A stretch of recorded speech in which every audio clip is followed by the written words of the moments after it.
welcome to the second and hopefully final budget meeting for MSAD52. I will start by saying I do apologize, and I especially apologize to a couple board members as well. Do you want to say your name? No, I didn't want to emphasize, but Kyle, I'm sorry. Just don't let it happen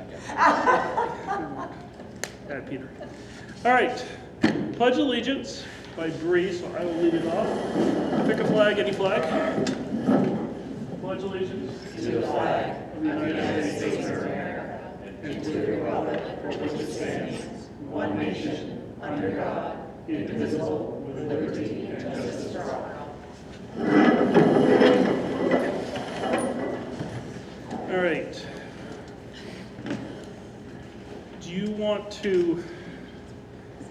Do we want to do, okay.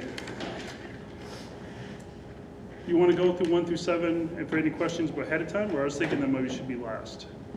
I have updates to provide. Okay, updates So first. I was thinking we'd start with there Okay. and then go into the warrant articles. Is that Okay. okay?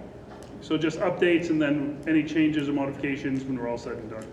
Does that all make sense to everybody? So if we have any other questions?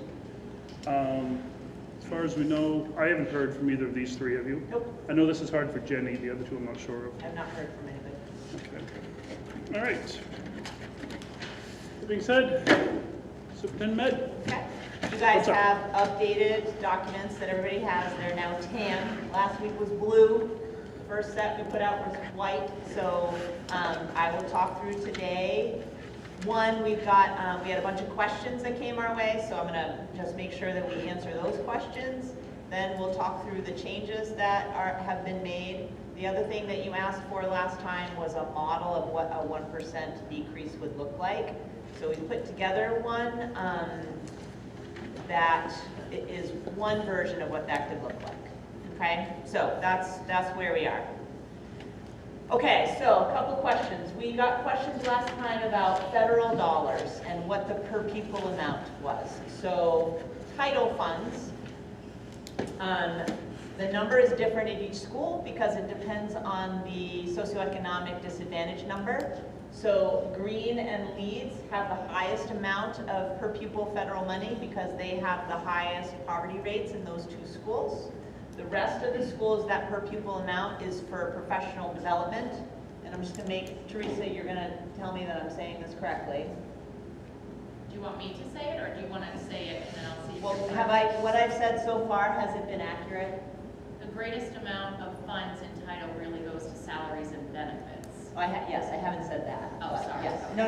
But the largest numbers are Green and Leeds because of the poverty rate. That is The correct. other schools get some funds for professional development. From the non-Title I funds. But it's Title V? It's 2, 4, and 5. Okay, so it's all title. Title I is the one that's poverty. All the other ones can be used across the district. The other amount of funding we get is IDEA, which is special education funds. We get $633,000. We have 430 from our October count of students with IEPs. So that per pupil is only of those students who have IEPs. It's not a district-wide number because that money doesn't go towards them. And there are some restrictions on how we can spend that money. It can be used for supplemental services. We could not, for example, put a teacher in there, right? So secretaries can go in there. What are some other ones? Secretaries, we have service provider, we have our School psychologists, testing. Okay, all right. and supplies. Yeah, so anything that is like an ed tech or a teacher for a kid, we can't use federal funds for that. So it's got to be anything that's a service within that department.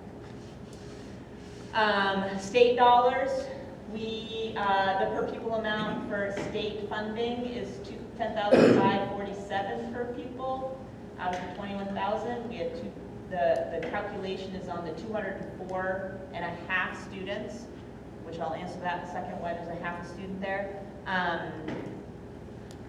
If you recall, what the formula does is take an average of the last 2 years The goal is for it to kind of be smooth, so if you have a huge drop or a huge, like it's not, you know, it's not gonna be so, quite so subject to what could be large moves in, move-ins or out.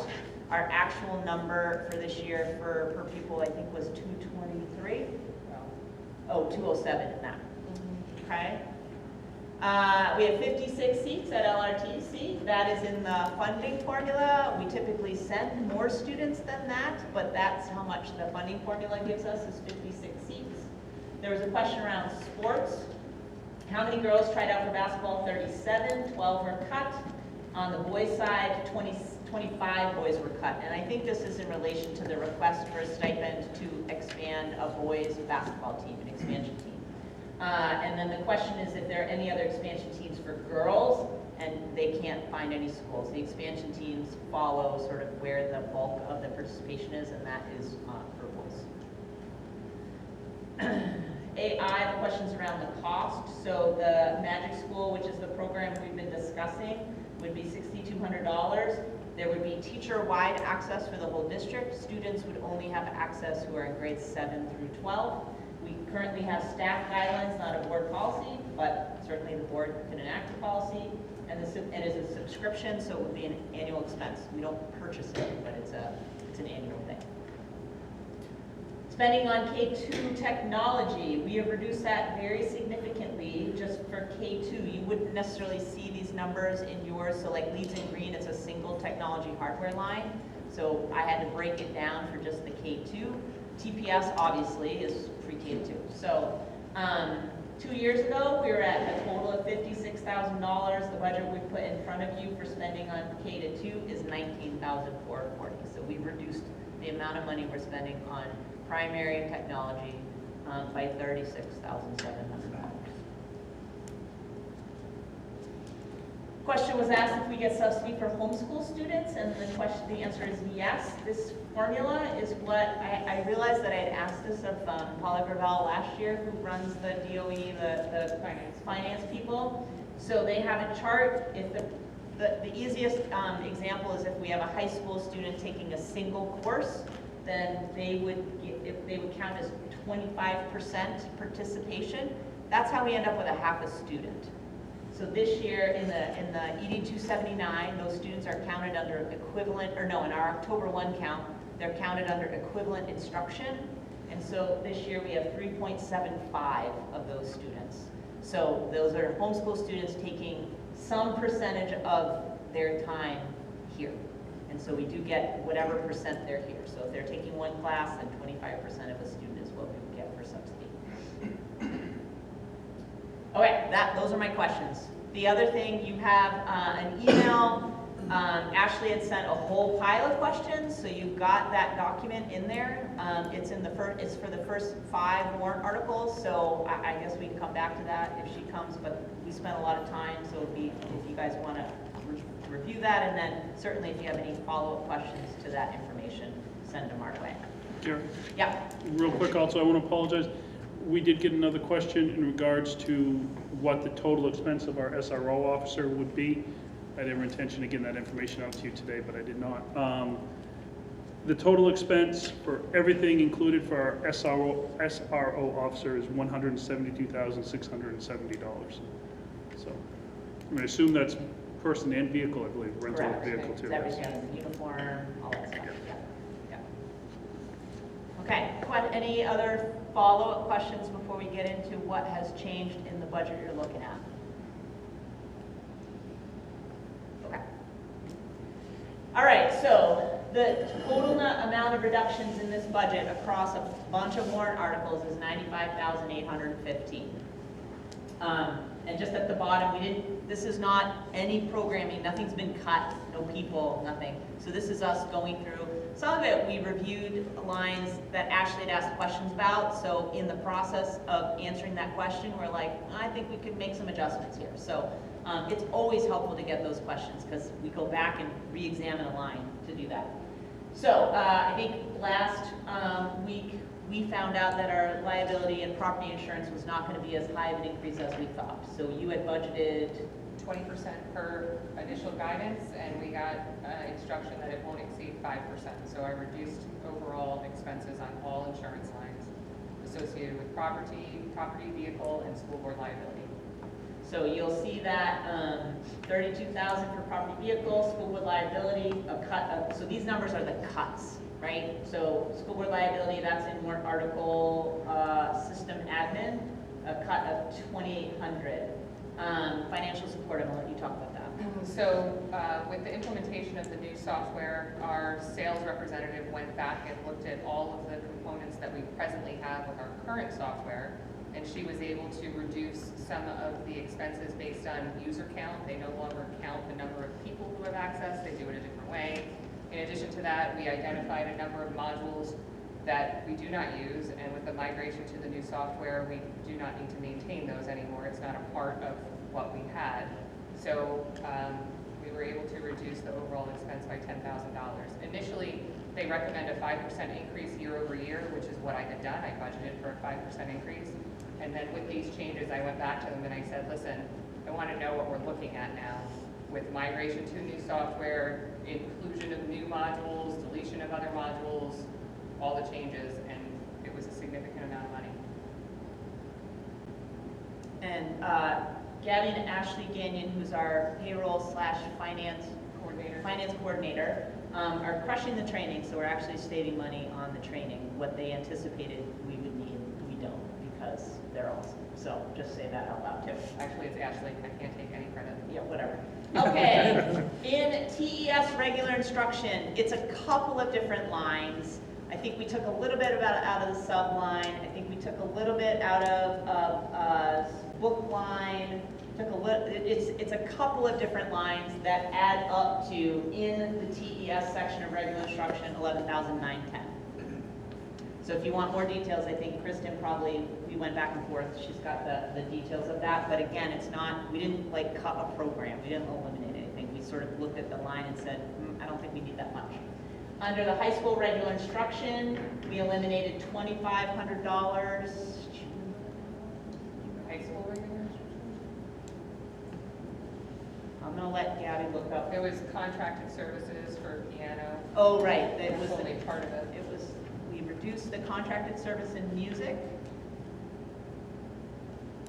Again, just looking at what we imagined we would need and sort of how it had been budgeted. I can't remember what the other one is. Yes. Family and something supplies. Oh. And then science, tech equipment, repairs and maintenance. This is your the food science. Yeah, there were a couple of lines. There was tech equipment repairs, Yep. and consumer science supplies. So we looked at, we averaged some years together, and we were reflecting some averages. We made some small reductions in 2 or 3 lines to add up to the 2,500. Yes. At Leeds, we reduced regular instruction by 5,300. This was a miscalculation in shipping costs. So we went back and re-examined that and realized that we did not need as much money that was there. So we recalculated shipping costs and eliminated $5,300. Can you clarify shipping costs? Shipping for math and HMH materials. Okay, coming into us Like that we'd stuff, have to like pay. it's in regular I instruction. assumed, but I And just they're wanted heavy to- materials, so they Yeah. charge. Oh, based on- you know, big boxes of teacher materials. So it hits the general supplies line in regular instruction. Tech repairs across the schools. So we worked with Wally and looked at basically the hardware repair lines, where we really hadn't been spending over the last couple of years as much as we'd been budgeting. So we did reduce those. We didn't eliminate them, but we did reduce them sort of across all schools. So you'll see a small reduction across all the schools in terms of how much money is budgeted in repairs. Other instruction at the high school, I want to say we did dues and fees.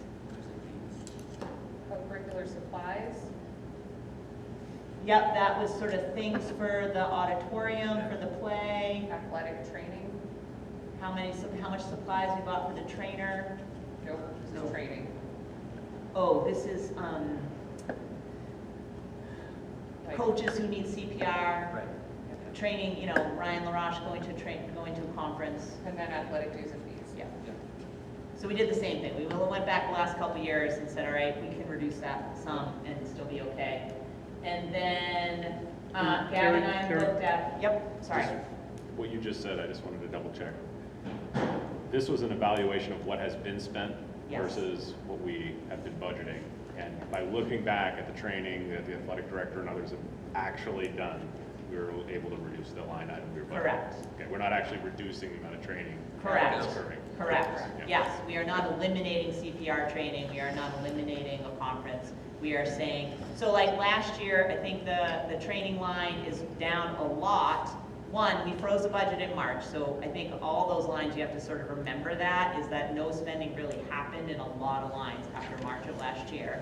But also, for example, and this is a one-off, Ryan went to a conference and got his fee reduced by teaching a course. So he anticipated paying for the conference, but he ended up getting a deal because he taught a course. So he wouldn't have known that when we did the budget. This year he went and didn't teach a course, so he's going to pay the full amount. And then mentor stipends. So when you are a new teacher to this district and a brand new teacher new to the profession, you get a mentor. So we're obligated for new teachers new to the profession to provide a mentor as part of the certification process. We also provide a mentor if you are first year in the district, even if you have experience, because moving between districts is a lot to learn. So we went back to that list and determined that we had over-counted based on the number of first-year people who are going to move into second year. It was a very large number of first-year people this year. We already anticipate it's going to be a smaller number of first-year people. So we reduced the number of stipends that we'd be paying out, the number of people who are going to serve in that mentor role. We do not anticipate the same number being needed. So I think that is student and staff support. And there's a line for K to 8 and a line for 9 to 12. And it's the K to 8 line that we reduced. So that equals $95,815, maintains all programming. Everybody's still going to get what they need. We just right-sized the amount that we budgeted based on historical information. Okay? So with that, just a quick review on the all-important revenue calculations. So that reduces the overall budget to a 5.58% increase. So we are well below 6% and anticipate staying there. And it has reduced the overall impact, which is always seen here. The overall increase to the towns is now an average of 6.14%. It has gotten green under 9%, which is the town I think everyone is most concerned about. So green is now at 8.65%, with Leeds at 6.78, and Turner at 4.9.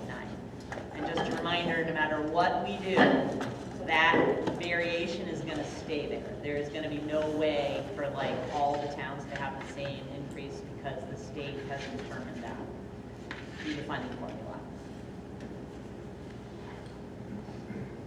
Questions on that?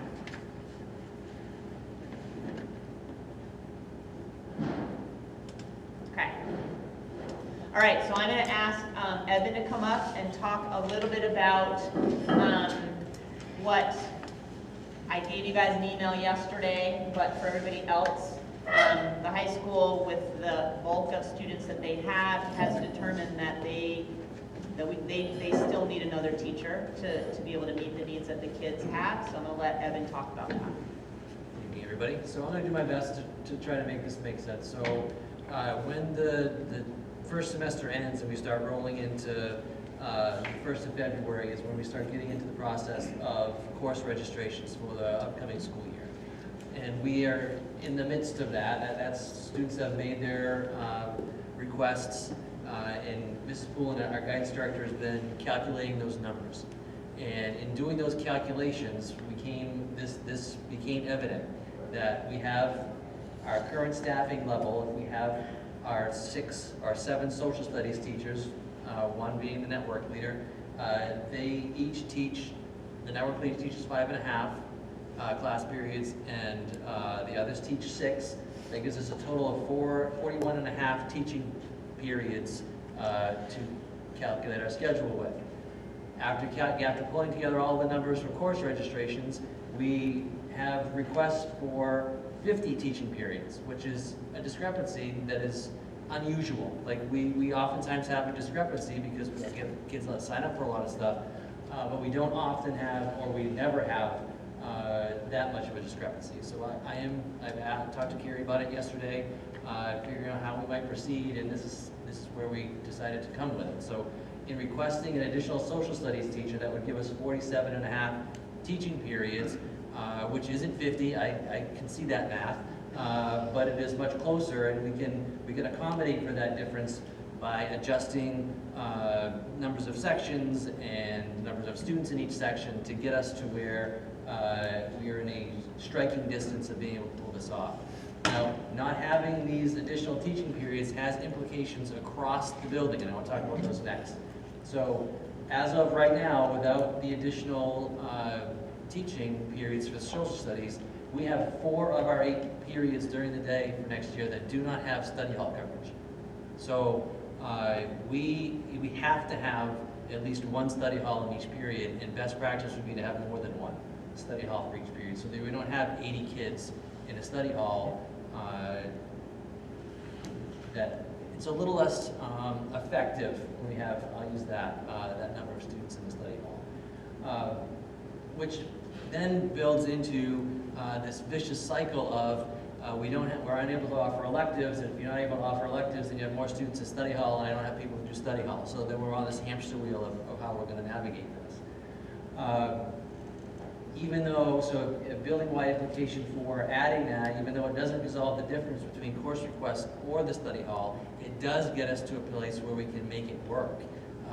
Otherwise, we just don't have humans to cover study hall. We just don't. Without making serious cuts to course offerings and then increasing more students who need study hall and back on the hamster wheel. I will just throw this out there. One of our elective classes that has become quite popular recently is our video production class, where we have students that are in various stages we have video production 1 and video production 2. At this point, we also have students that are requesting or are in the process or are taking independent study in video production. And we have 140 plus students requesting video production, plus another half a dozen or so that are requesting the independent study. That's 70 plus kids per semester because it's a semester-long class. So we're talking 4 or 5 sections of video production that we really need to have covered for our students next year, and this is going to help us to do that. So I also thought it was important to share a little historical perspective, so I went to the archives and pulled out a yearbook, jumped out of Power School to try to find what I could. If everything stays the same in terms of class sizes as of right now, when the current 8th graders are 9th graders next year, our enrollment will be 615 students. The last time we had 615 students in this building was school year 2013-2014. And when that was the case, I had 4 full-time phys ed wellness teachers. I now have 3. I had 4 world language teachers. I now have 3. I had 3 art teachers. I have 2. A family and consumer science teacher that I do not have now, and I had a literacy teacher that I do not have now.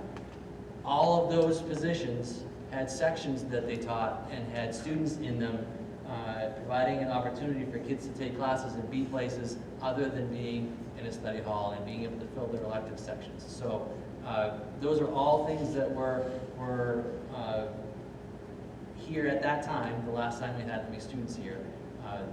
My request does not get us back to that. I'm not looking to get back to that. I'm looking to just get us to a place where we can cover the sections that we need to cover. Did I hit everything?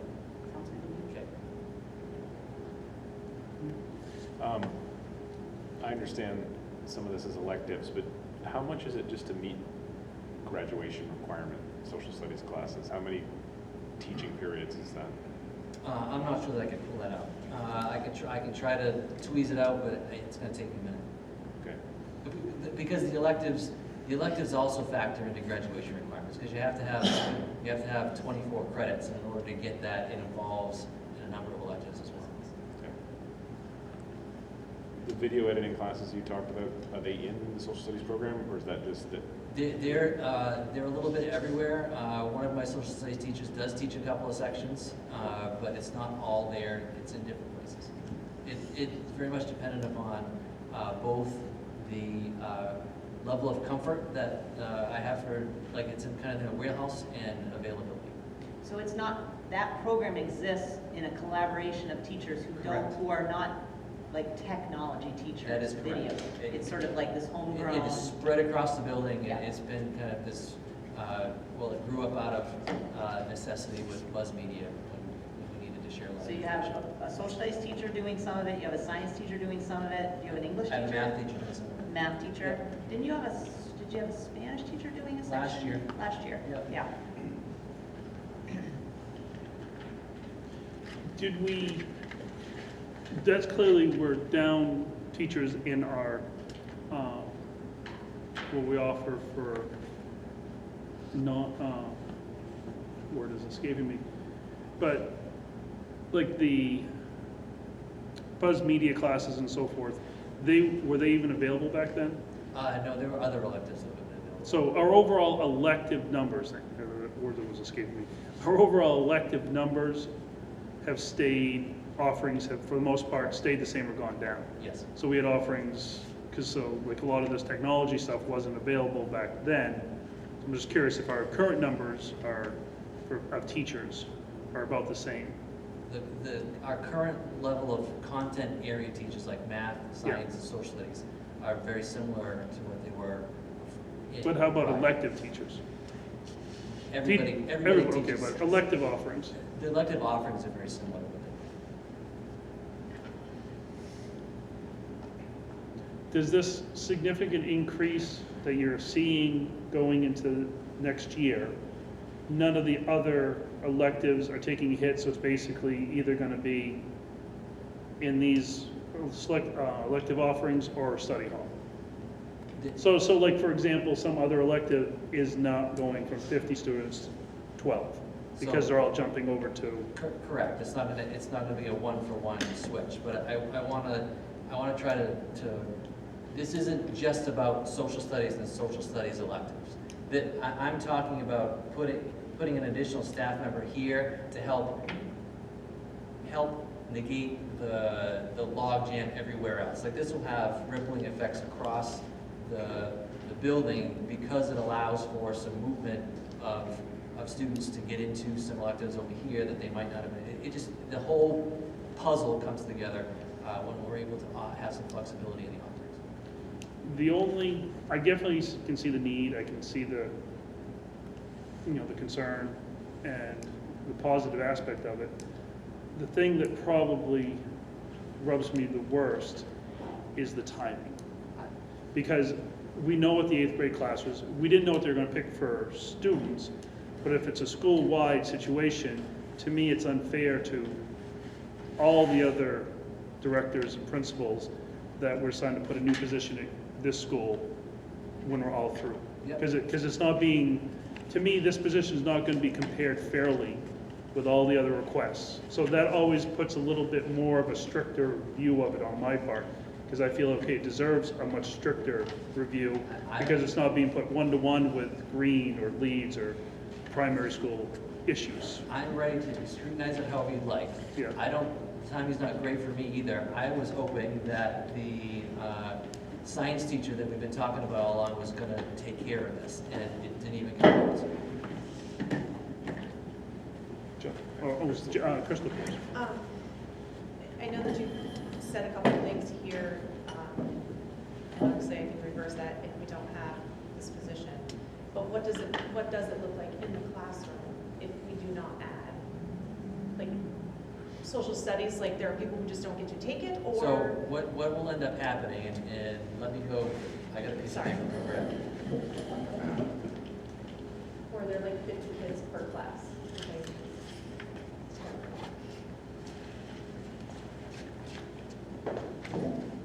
It'll be a bit of a potpourri of how it comes Mess. together. Because what will end up happening is we will reduce, it won't be just social studies that's impacted, it'll impact across the building.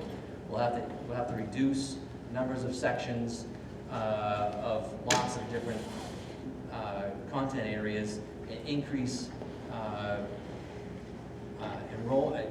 seat numbers in those sections to a point where that'll be the maximum we have to put in there. Like the room size will be dependent upon that. We will end up having, and the reason I say it's also going to have impacts across the entire building is because we'll have to create sections that are big enough so that it opens up opportunities for teachers to do study halls in those 4 periods that aren't currently covered. So that will end up coming from all over the place. And the teacher who is part-time teaching in the video production, you'll have to pull them all the way into social studies Correct. so that Yeah. those sections won't be offered. Right, we'll have of those 140 students that are requesting that particular elective, we will be limited on the number of sections we can offer based on the rest of the puzzle coming together, but it will not be coming out of the social studies department. And if it's not directly social studies, how come it's not like a math teacher? Please explain this to me like I am not. I'd love to. So math doesn't offer a huge number of electives. Okay? There's not a lot of math electives. Okay. There are different content areas have not the ability, but it just seems it fits better to have electives. Like we have electives in science, we have electives in social studies, we have some electives in English as well. There's just not a lot of math electives. Okay, I'm getting it So- because social studies is probably the most Yep. biggest crossover with electives. You can and do all kinds of, all those kids coming in. Okay. yeah, Got it. Thank you. you're welcome. Yeah. I think fractals could be a good opportunity for a math elective. I'm not saying there aren't, I'm just saying there's less opportunity. But, no, trying to assign a dollar value to this, is there? So the good news is that a social studies teacher is a lot easier to find than a science or a math teacher. So we've been modeling out, we think, and typically we would budget about $83,000 for an open position. We think it is reasonable to budget 63, maybe 70 for this position. So I don't think we'll need the same money just because the availability of candidates is much stronger for this particular content area. Evan, you were at UMF A couple weeks ago, was it last week, the week before? I last went week. to the job fair. You and Elaine went up there. With Elaine up to the UMF job fair. I'm just gonna ballpark it. Let's say I talked to 12 secondary graduates that are gonna be looking for positions. 8 of them were social studies teachers. 0 of them were science teachers. 1 of them was an English teacher, and the difference were special ed. So that's just at Farmington. So. And that's historical. Like that's just how that works in the teaching profession. Like Evan and I both as high school principals, like that's just, you know you're gonna have an easier time filling that kind of position. With, I'm looking, see, one of our bigger problems or concerns is clearly the study halls. Now, do we currently have study hall monitors, which No. are significantly cheaper than a teacher? We do not. So, which I believe could be an option to cover that concern. And the only reason I bring that up is we're talking about electives. Now, are these electives only offered to seniors? So, 9 to 12. so the question would be then, how many of these students, so freshmen, well, you're not gonna be able to take this chosen elective your freshman year. I'm going back to my college years, which was a long time ago. You get to take it your sophomore year, because you get higher ranking to get into those electives. I'd love to be able to offer every student every elective that they wish, but, as long as they have some point over those 4 years. So I'm gonna jump back on the hamster wheel. Okay. So if I have a bunch of 9th graders who have 6 class periods and have 2 study halls, now I have to cover more study halls in each period. So either I'm covering study halls or I'm covering classes. I would rather have kids in classes. And our recommendation is always for 9th graders to have 1 study hall and 7 class periods. Because ninth graders with 160 minutes over the course of 2 days on their hands, it's just not a great idea. So that we always encourage students to go with 7. We have some that go with 0.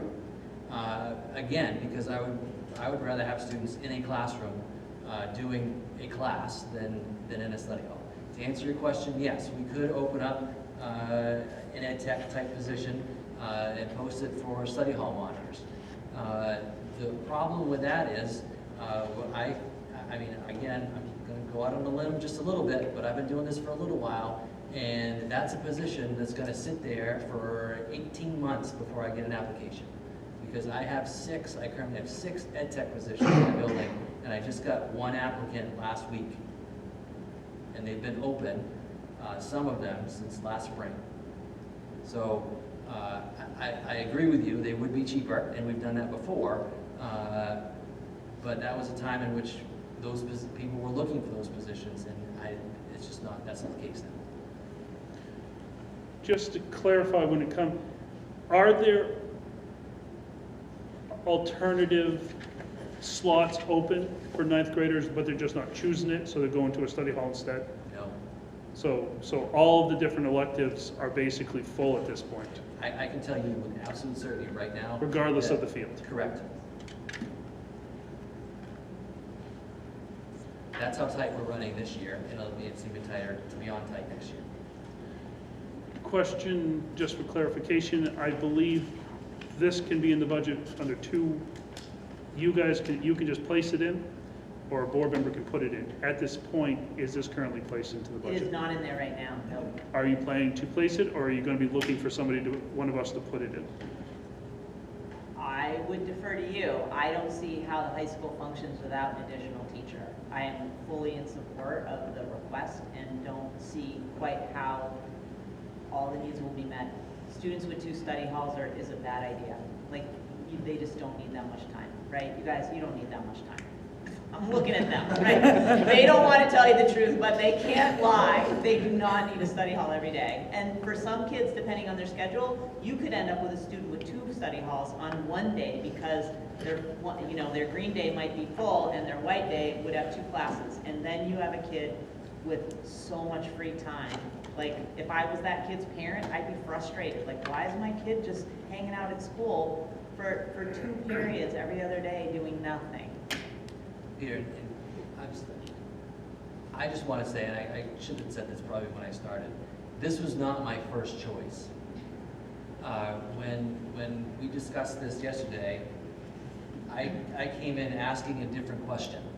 This was not like, hey, Carrie, I want to go to the board meeting tomorrow and ask for a teacher at the last hour. That's not, I had other ideas that, in talking with her, were not better ideas.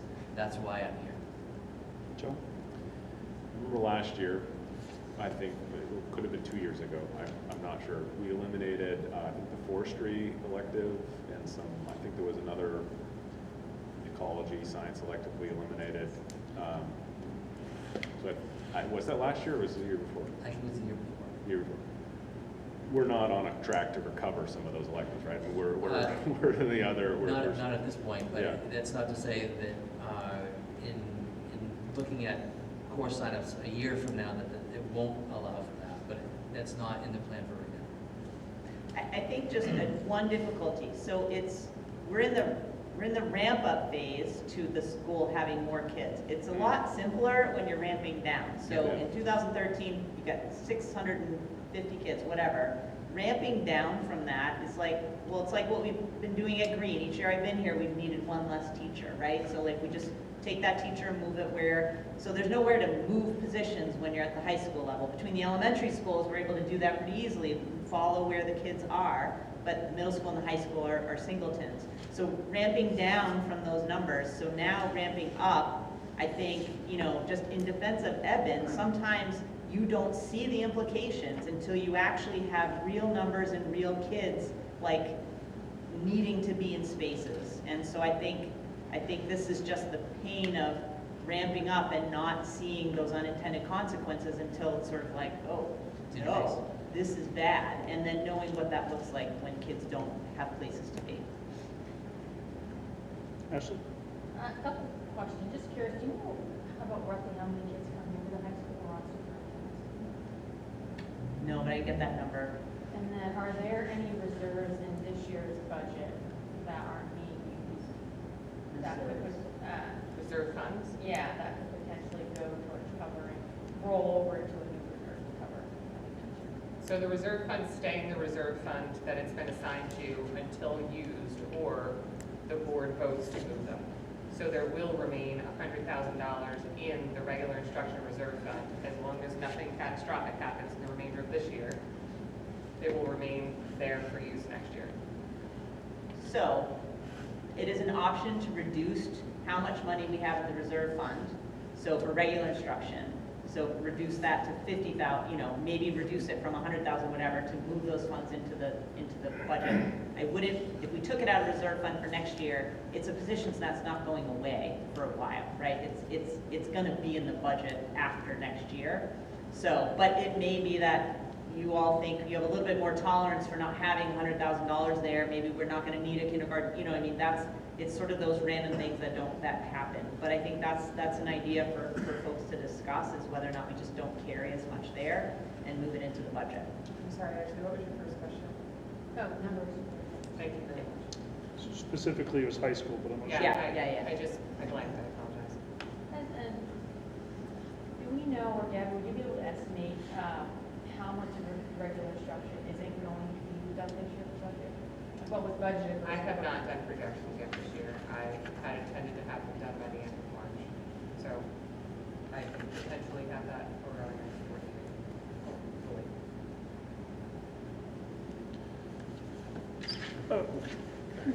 hopefully. You're next, Anthony, but one real quick thing before we go forward to this. At the last budget meeting, we made no additions or subtractions. We listened, we talked. There was no real additions or subtractions that came up. There's a couple different ways to handle this moving forward. And one of the ways that I normally favor, and what I did for many years, was basically the revisit list. So basically something like this that isn't currently included in the budget, or something we want taken out of the budget, goes on to a revisit list. Either we can do it at the end of today, depending upon what our revisit list looks like, or we can plan to do it during the final meeting next week or something. Give us so something as that. So Yeah, next week's meeting does have a workshop section yeah, similar to what we did last. so basically, if there's items that we might want to add or subtract from the budget, it can, depending upon how many we're talking about, we can decide at the end of this meeting if we want to address them tonight or if we want to lay them for the revisit list. So when the time does come, my suggestion would be to make the motion for the amount suggested and request that we put on a revisit list for us to discuss either end of the day or at the next meeting. Anthony, please. So if you could explain for me again, why is it that if we don't have this teacher come aboard, why is it that students can't just take the electives that already exist without getting a second study hall? Students can take the electives that already exist, but there will be a bunch of students that don't get into them because we have enough seats. So the electives that are currently in the course catalog are in there, and we'll have to make the judgment call that Peter said on who gets the seats that are available and who doesn't. And those who don't get them, we'll have to put them in a study hall, because we are already, even with the addition of the science teacher, those elective seats are going to be full, probably mostly with 11th to 12th and a chunk of 10th graders. 9th graders will be, for the most part, they'll be out of it. So they will be Hanging out. unequally represented in elective classes and over-represented in study hall. And then we have to figure out how we're going to cover study halls. So when you say that there's no seats, the seat size, the size of the class, the number of seats in a class is defined by what? It depends on the class. Like oftentimes it's defined by the size of the classroom. So if I have 24 desks in my room, that's how many kids I can fit in there. If it's lab class, for example, then the size is going to be dependent upon how many lab groups I can put in there. So it's not like if we had, it's not like an opportunity to have a lecture hall and put 300 kids in there. We have, our classrooms are limited by square footage. Some courses, like a calculus and upper level, you're not going to have 25 kids in there, right? So that's the other piece at the high Right. school, French 4, Spanish 4, those classes are going to be smaller because students, you're not going to have the same volume of students signing up, but those are courses that we have to offer. We are a high school sending kids off to college and various other things, like it is not a complete program if we're not offering that, but those are electives that are going to be smaller. So it pushes down the class size, so that teacher is not available to teach an elective of 25 because they're teaching an elective of 10. Because French 4, Spanish 4, calculus are all electives. AP psychology, AP statistics, like all those things are electives. Kids don't have to take them. But we really need to offer them. Right, okay, thank you. Joe? Back to kind of some of the other electives we've cut. I imagine that video editing is popular. It sounds like it's really popular. But is it necessarily like, is picking a social studies teacher because it's easier to find one, is that the route we're taking because it's easier here, or is that actually meeting like what we want to grow into for the long term? Okay. It's actually meeting the need. So we offer, so if you look at our course catalog, there are a lot of elective courses that are listed in there that never run. Yeah. Because students don't want them. want them. Like we get one or two, right? Like we're not gonna run that class. But because there's such a menu of options in there, then we can then kind of direct them to where we can put them, because there's only a couple over in this one. The social studies department has a bunch of electives, which is what, and this particular is directed at social studies because they have so many electives and would be able to accommodate all of these requests. So video editing falls under social studies? Well, part of it will, like it does now. Yeah, I mean, like the thought I was That's a thinking team, that's a whole team that works. was I would love to see like this renewed interest in science electives, Yep. but it would be hard to find a science teacher, right? I mean, and Well, so that's why I was wondering if that's the reason why we're not asking for a science teacher. We are asking for a science teacher. There's already a science teacher in there. So. Yeah, we're adding a science teacher for next year. Would they be offered, Already would they be budgeted. available to have an elective if they Yes. have a specialty they want Yes. to focus on? Absolutely, yeah, But we also need another teacher, which is a Correct. social studies teacher. correct. So if Evan had called me yesterday and said, I need a second science teacher, then we'd be talking about a science teacher. Okay. Like it's where the need is, not because it's easier to hire. Okay. We're getting, let me clarify, it is lucky that it's a social studies teacher that it needs, because the chance of us being able to hire one are good. Okay. Versus, I need another math teacher. I'm like, oh my God, really? But that is not what we need. All right. Do we have a motion to put this on the revisit list? We have a motion by Crystal. We have a second by Kyle. Can we have what is it, the 70 you're gonna put with it? We'll give you a real number. Like, do you want to do that today? You want to do that next week? What's that? Well, I think it personally, it was gonna depend upon how many we're talking about on the revisit list. But would you rather take some time and have it all? We can plan to have our revisit list next week? Yeah, I mean, I spitballed 60, Gabby's Okay, doing so we'll plan on calculations here and anything, looking, but, changes like, we wanna I make, want to be able to think about We'll it. be on a revisit list next week. Yeah. Okay, so we have a motion and a second to put on the revisit list. All in favor of putting this price somewhere between 65 and 75 on the revisit list? Okay. I think I saw that being unanimous. Yeah. Okay. Thank you, guys.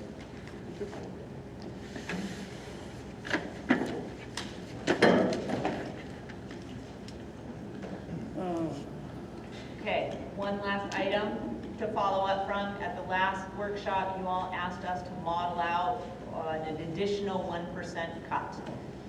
So 1% is 374,000. So it's not, what I'm going to show you is not 374 because we've just cut 95, right? So it's going to be closer to 300,000 because it includes the 95 that we cut for today.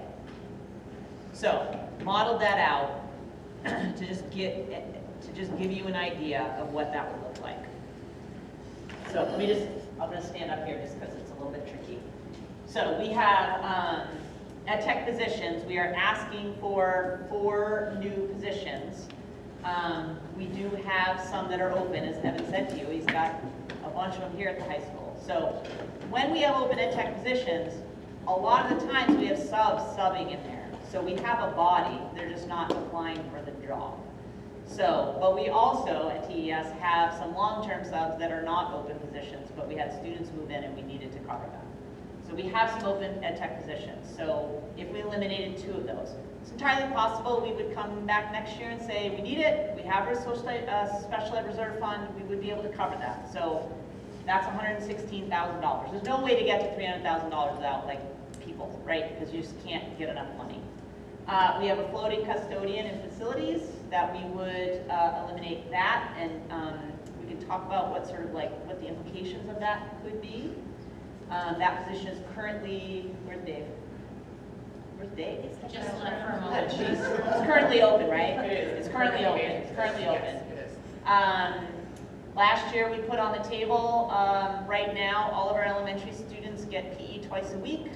I put that on the table last year. It keeps a program. We don't eliminate a program. We just eliminate how often kids get it. There are no unfilled PE positions, but I'm putting that back on there. That is the bulk of the money that we sort of could come up with, right? There's no way to get that amount of money without people. The rest of it is, did a ton of work in other instruction. We have asked for additional stipends. In some cases, it's new stipends. In other cases, it's like we have too many kids, we need another coach. Any new spending around coaches or robotics, like any stipends like that, we just pulled it. That's new spending. We don't currently have it. It's either a program that currently people are doing and out of the goodness of their hearts and they're not getting paid.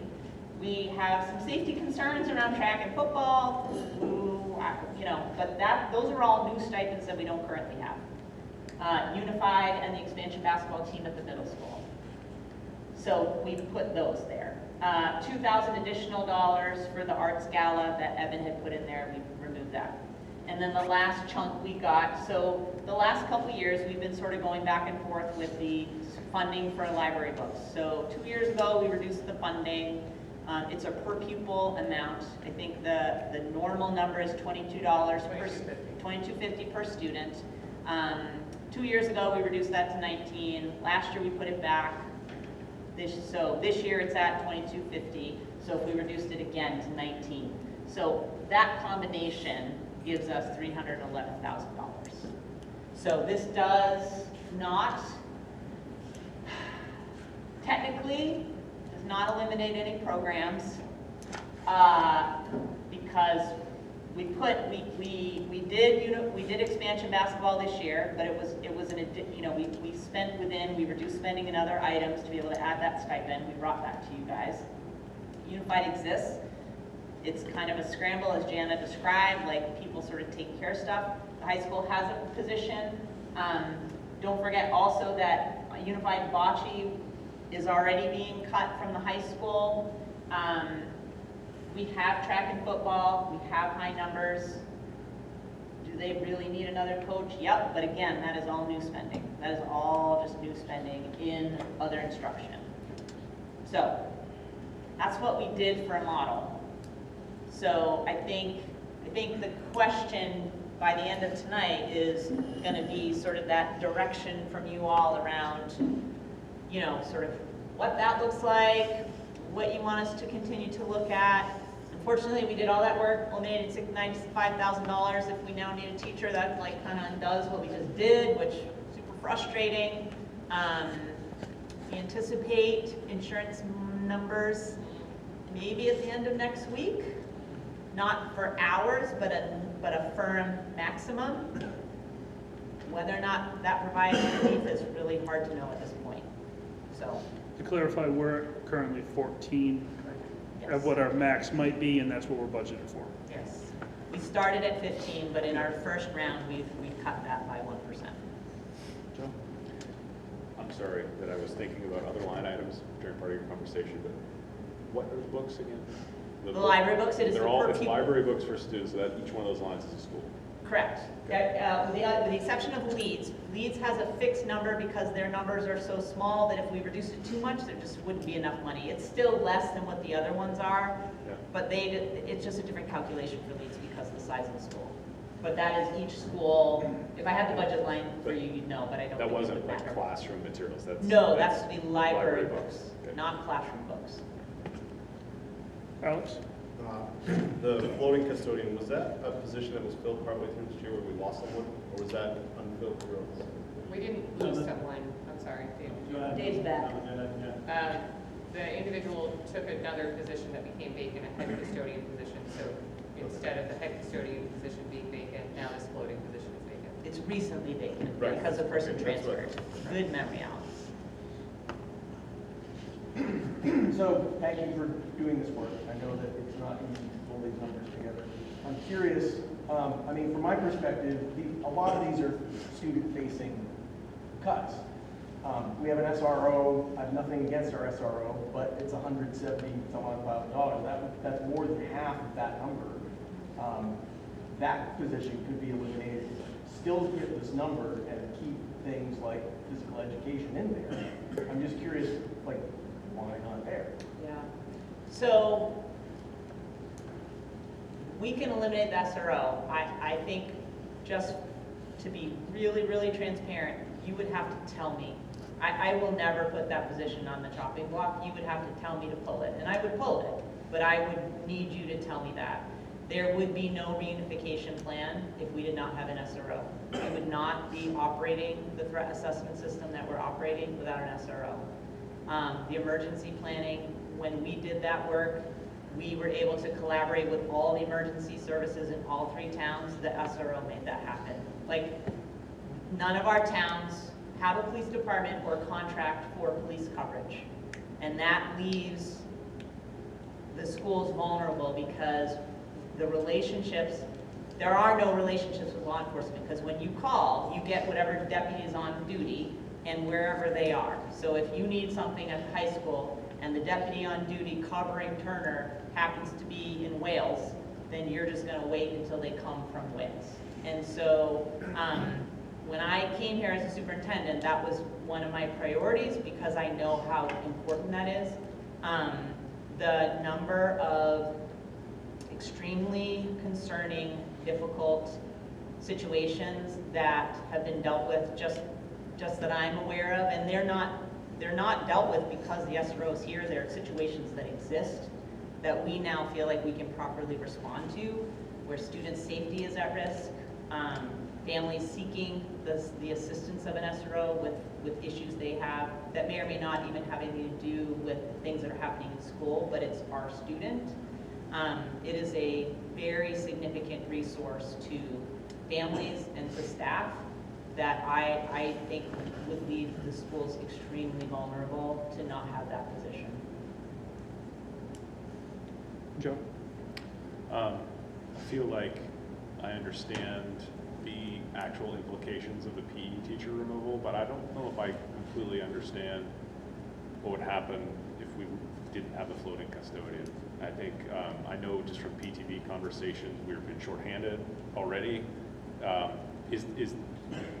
not clear if this is a position we're eliminating because it's not being filled, or do we think it could be filled? Or, I mean, is this one of those things where we could eliminate this position, we probably aren't going to fill it anyway, so why not? Or is it like, just a I'll good let Dave and chance? Gabby Yeah. speak to that. Dave, you want to start and I'll jump in?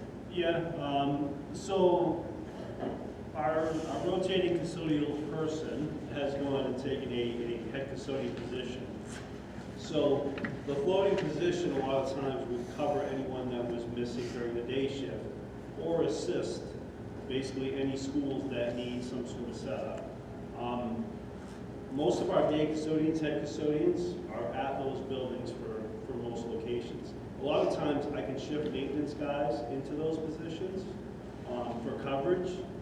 So if we can make that happen, the missing piece would be more nighttime than anything. To be, that's, I mean, a lot of people bang out at night or are sick or not able to come in at that point. But most of our day guys show up all the time, and our maintenance staff, the 3 or 4 of them, we cover in most cases.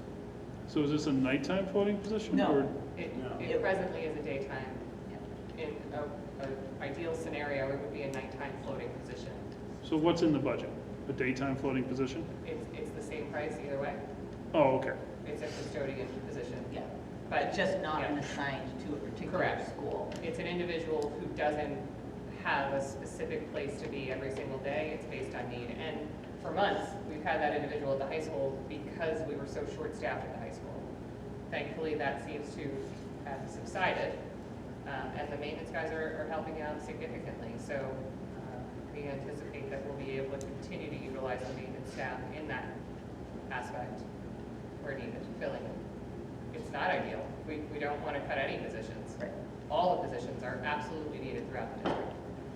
But this is our, And it's currently unfilled, so the pain of it is reduced, right? It is not, we are not eliminating a person who's currently filling that position.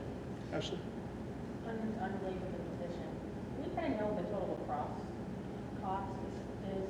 I'm sorry, the lacrosse lacrosse. expense, and then how many kids are enrolled in, or participating in lacrosse? I guess my concern with that is, and I read Mr. Hathaway's concerns, and I agree with him that it wasn't probably the most responsible thing, adding a new sport when we couldn't fully fund the ones that we have. How widely participated is lacrosse? The numbers are big. For what? Lacrosse.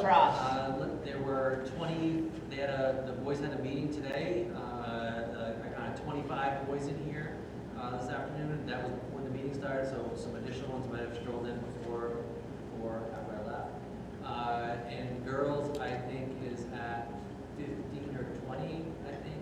15, I think. And there's full teams at the middle school as well. So we could, I did not pull out the additional funding for lacrosse. The board had made an agreement 3 years ago to put it in. So that is technically new money in other instruction, but I did not pull that out. I did not, but we can pull it out. I just want you to know I thought about pulling it out and then decided that based on the agreement that the board had made 3 years ago, that to pull it out at this point would probably cause discontent, right? Knowing that parents had done a lot of fundraising and had played by the rules that the board had set to start that program, that it might not be perceived very positively. Ashley and then I know football's a bigger team, but do you, or does anyone know roughly like how much fundraising each team is doing for their league? Football's doing a significant amount of fundraising. Are they required to fundraise significantly more than other teams are required to fundraise? I would say required is not the issue. Well, It's more expensive. It's more expensive. Right. There are a number of expenses that the boosters help us with, like historically, they've helped us with additional helmets and shoulder pads beyond what we're able to fund in the school budget. They also have helped with, we've just recently, in the last few years, started providing some funds towards uniforms, and the boosters have picked up the difference on that. They also have helped to pick up, there's a couple of software programs that are big, fairly important for the football program that the district has never funded, and the boosters pays the entirety of those. So there are ancillary things that are kind of beyond the basic, like you need the shoulder pads and that sort of thing, that the football boosters have taken on. But beyond those ancillary things, they have always supported us in additional uniforms, which there's two sets, right? There's a home set and a away set.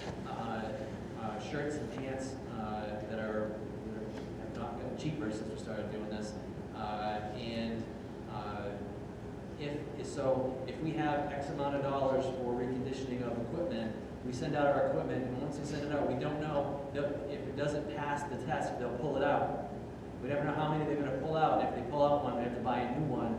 And if the number of new ones that need to be purchased exceed the budget amount from from the local budget, the boosters have always picked up that difference. So it's hard for me to put a specific number on it. It's a substantial amount of money, I would say in the range of probably $20,000-ish. Does the district cover uniforms for other? Yes, that is new funding since I've been here. We added, and it rotates now, same at the middle school. Prior to 3 years ago, uniforms were paid by through fundraising. Can I just, Yeah. there is funding in the budget in front of you to purchase uniforms for the football team next fall. I don't think it covers the entirety of it, but it covers the majority of it. And that's because they're up. Correct. Yeah. It's their turn. So it rotates between the teams. Crystal? Just in the football realm, there's only 2 lines for football here. There's not other money somewhere else. So you've got a football supply and a football equipment Yep, line. that's- There's also funds for uniforms that are in supply line. Okay. General supplies. Okay. Yeah.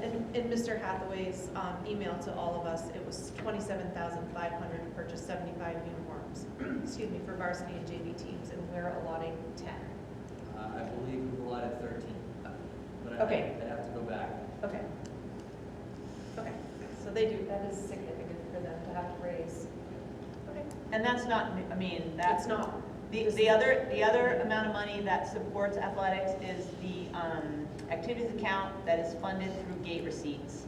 So the gate receipts come out, that's every time you buy a ticket for a basketball game and a football game, those are really the 2 fundraisers. And that money gets used to pay for a variety of needs in the athletic programs that are not budgeted for. Just reps, right? That money pays for officials and supervision. That's what that money pays for. Jenny, and then Joe, then Ashley. Quick question about gate receipts. So if it's a MPA, if we're in the playoffs, do those still go to us? Those go to the MPA, right? Right. Joe? Going all the way back to the lacrosse conversation we were having, I just wanted to add, I think I have a 5th grade daughter, right? And I think the interest is not just high school interest. I think you see this is the first year the youth program is opening a girls-only program at that age level, and it's because we now have this program in the high school. And I know, she'd been playing with the boys co-ed for some time.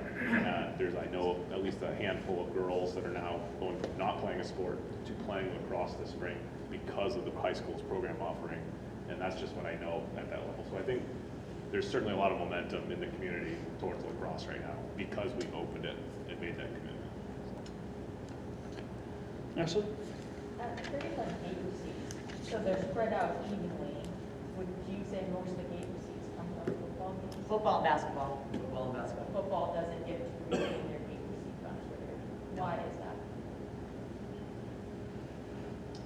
Well, we have significant expenses through the supervision and officials lines, and to help offset those expenses, they give that to the school district funds so that it doesn't increase the budget exponentially. Is that going towards officials for football or officials? Officials in general.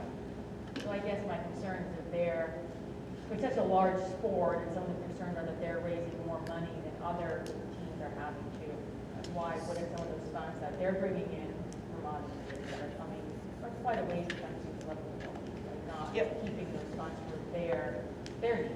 We can do that. We would need to increase the budget to make up for the money that's going towards football. I mean, we don't, if you want to fund that more, we would just have a deficit in paying for the officials for other sports that don't bring in money, softball, baseball. It's not necessarily that I want, I don't No, no, no. want more than the other, but Right. my concern is football being responsible for fundraising a lot more than other teams are responsible. So, Evan, do you think it would be fair to say that a lot of the official and supervision expenses are football related as well? Well, that's expensive. I mean, we have, if we're covering officials and supervision for a football game, there's at least 3 officials on the field, there's 2 in the booth, there's 3 guys on the chain. Am I missing anything? I got a scorekeeper, running the score clock. So we're talking That's 9. ticket takers, there's 4 ticket takers. We're talking a dozen people to put on a football game. baseball, softball, you got, if you're lucky, you got 2 umpires at a baseball game, one in the field and one behind the plate. Same thing for softball.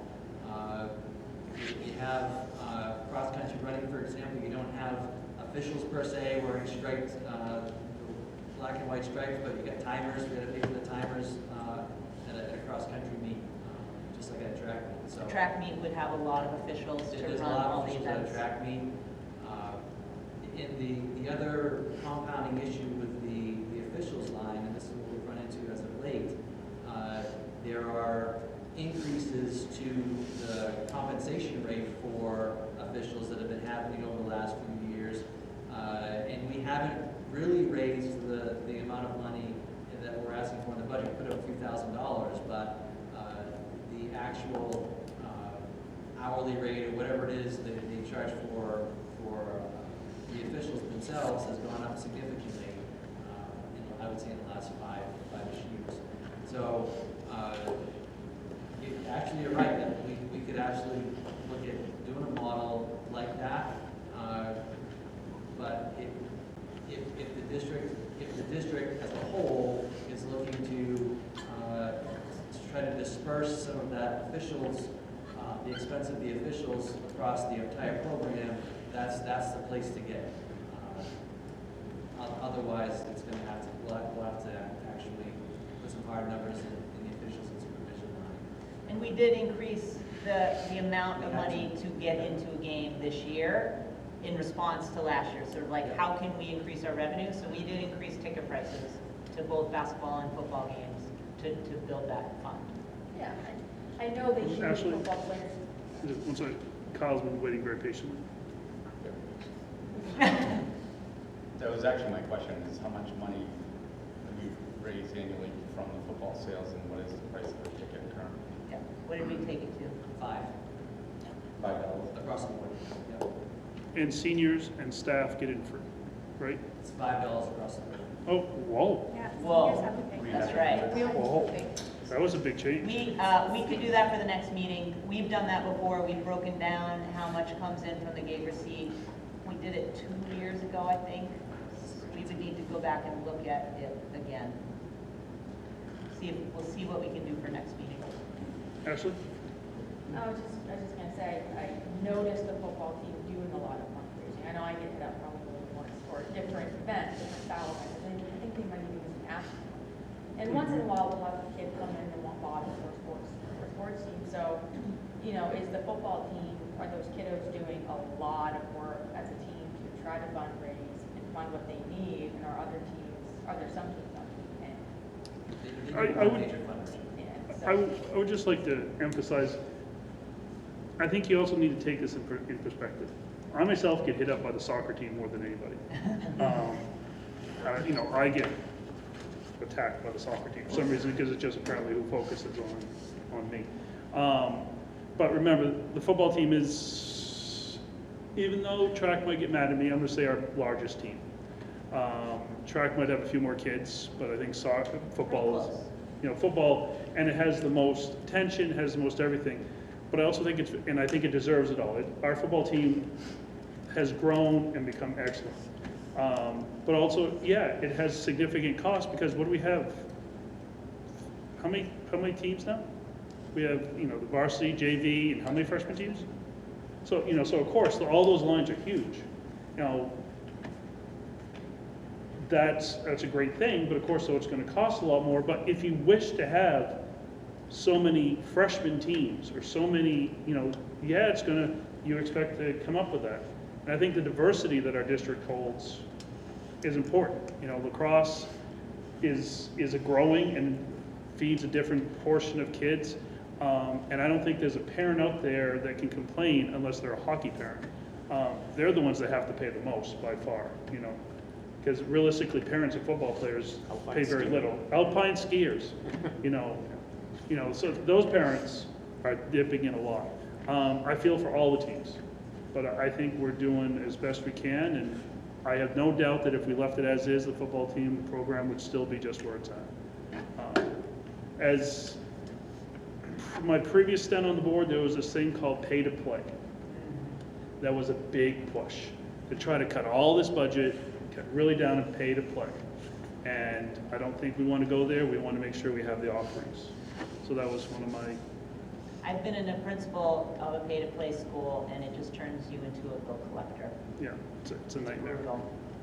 So I do believe there's a lot out there, but remember what you see, the football team does a ton of fundraising because it's a huge team with a ton of expenses.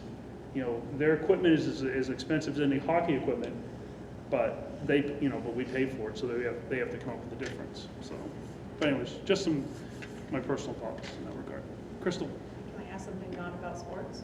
No, not at this time. No, please, Crystal. The arts gala, do I remember that being covered by the trustees as well? And if this gets pulled, will they be kind enough Evan? to continue? Okay, thank you. Yeah. Just going back to the Ed Tech 3s, this is the big number on there. Positions we haven't been able to fill, but we've been having subs. So are we talking about continuing to have subs in those if these positions were eliminated, or those subs now will go away because they're eliminated? No, well, yes, if there are subs filling those lines, it's possible. I'm not sure, do you have consistent subs in all of your empty ed techs? No, I think they're more likely at the elementary level. Like I think, Elaine, you kind of have consistent subs in your open ones. Kristen? Yeah, at the elementary level, we're more likely to have consistent subs in empty ed tech positions, not so much at the middle school and high school. I'm trying to imagine the actual on-the-ground impact of those two positions, and I know there was some conversation, I think in your presentation, about pulling from the reserve fund. If we needed to. I mean, I'm trying. If we end up next year, if by some miracle we are fully staffed in all of our tech positions, and so then we actually do need these, it is possible that we would come back and say we need to add these. I was going to say, we don't really have a choice, right?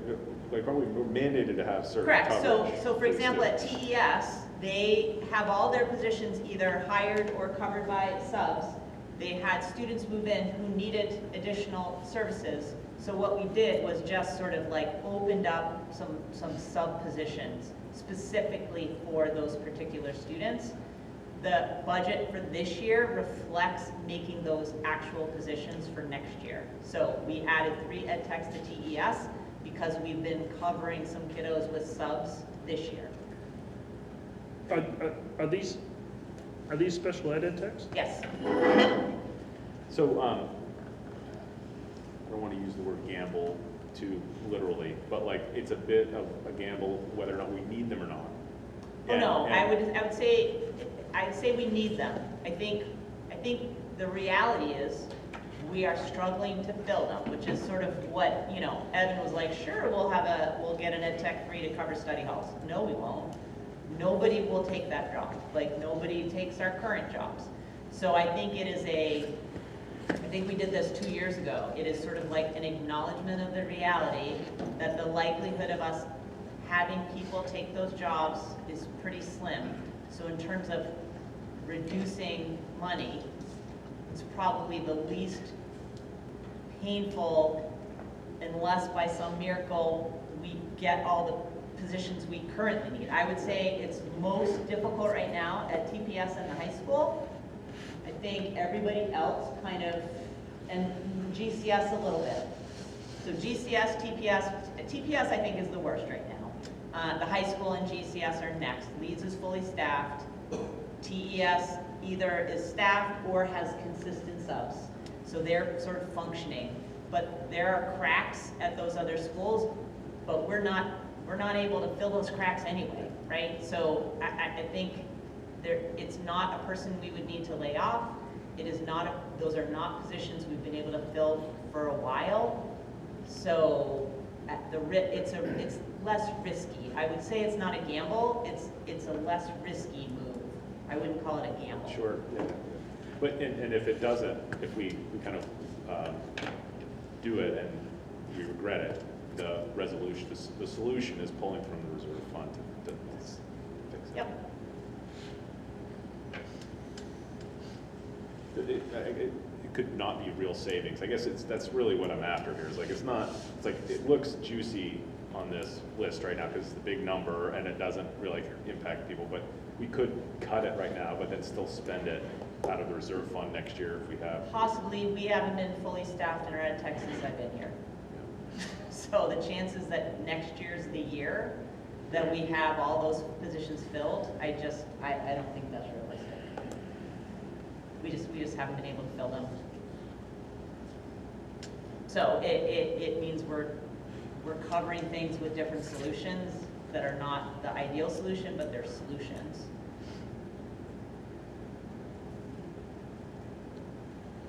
Any other questions on the board? Anthony? Well, so I'm going to fall back to our SRO Yep. conversation. And I completely understand that the SRO is super valuable. I really do. But I also understand the need to try to trim the budget where we can. It's not a position that directly helps the students meet their learning goals, right? So in that way, it's not essential. It's also, you know, and I understand that it makes the schools more responsive to safety concerns.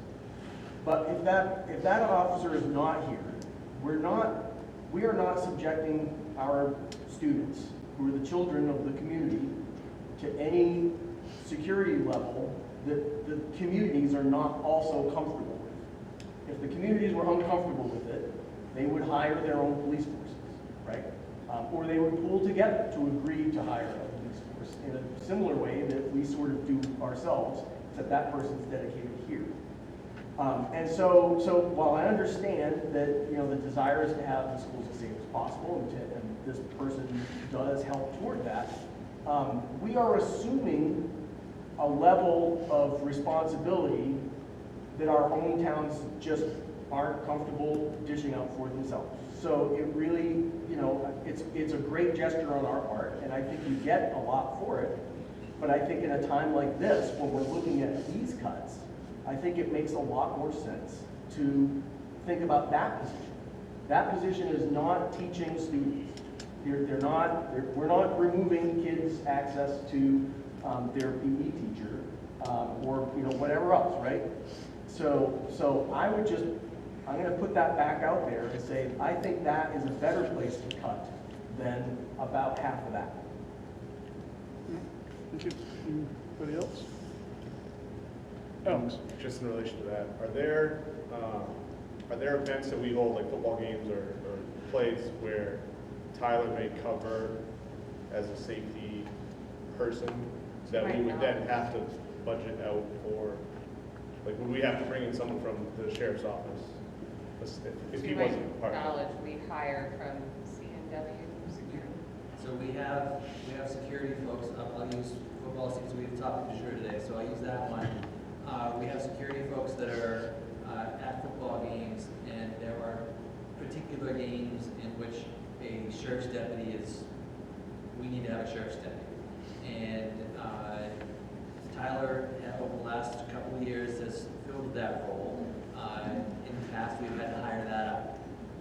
Is it to the level to which his overall salary is over the course of the year? No, we're not spending $178,000 to contract out for those times that we need him. However, he comes to most of those events anyway, and has built rapport with both students and community members, so can help to diffuse situations that are going to be there whether he's there or not. I'm not going to say either way at this point on the SRO officer, but what I will say is one thing I have learned over the past year. When I initially thought of it, you think of the SRO officer as a high school person, but he's not, or he or she is not. It's sad how much time is spent in our elementary schools with the SRO officer. It was surprising to me finding that out. That's neither here, but I just like, because on this, when I officially voted against it in the initial, I always thought, okay, it's a high school position, but it's not at all. That is correct. All right.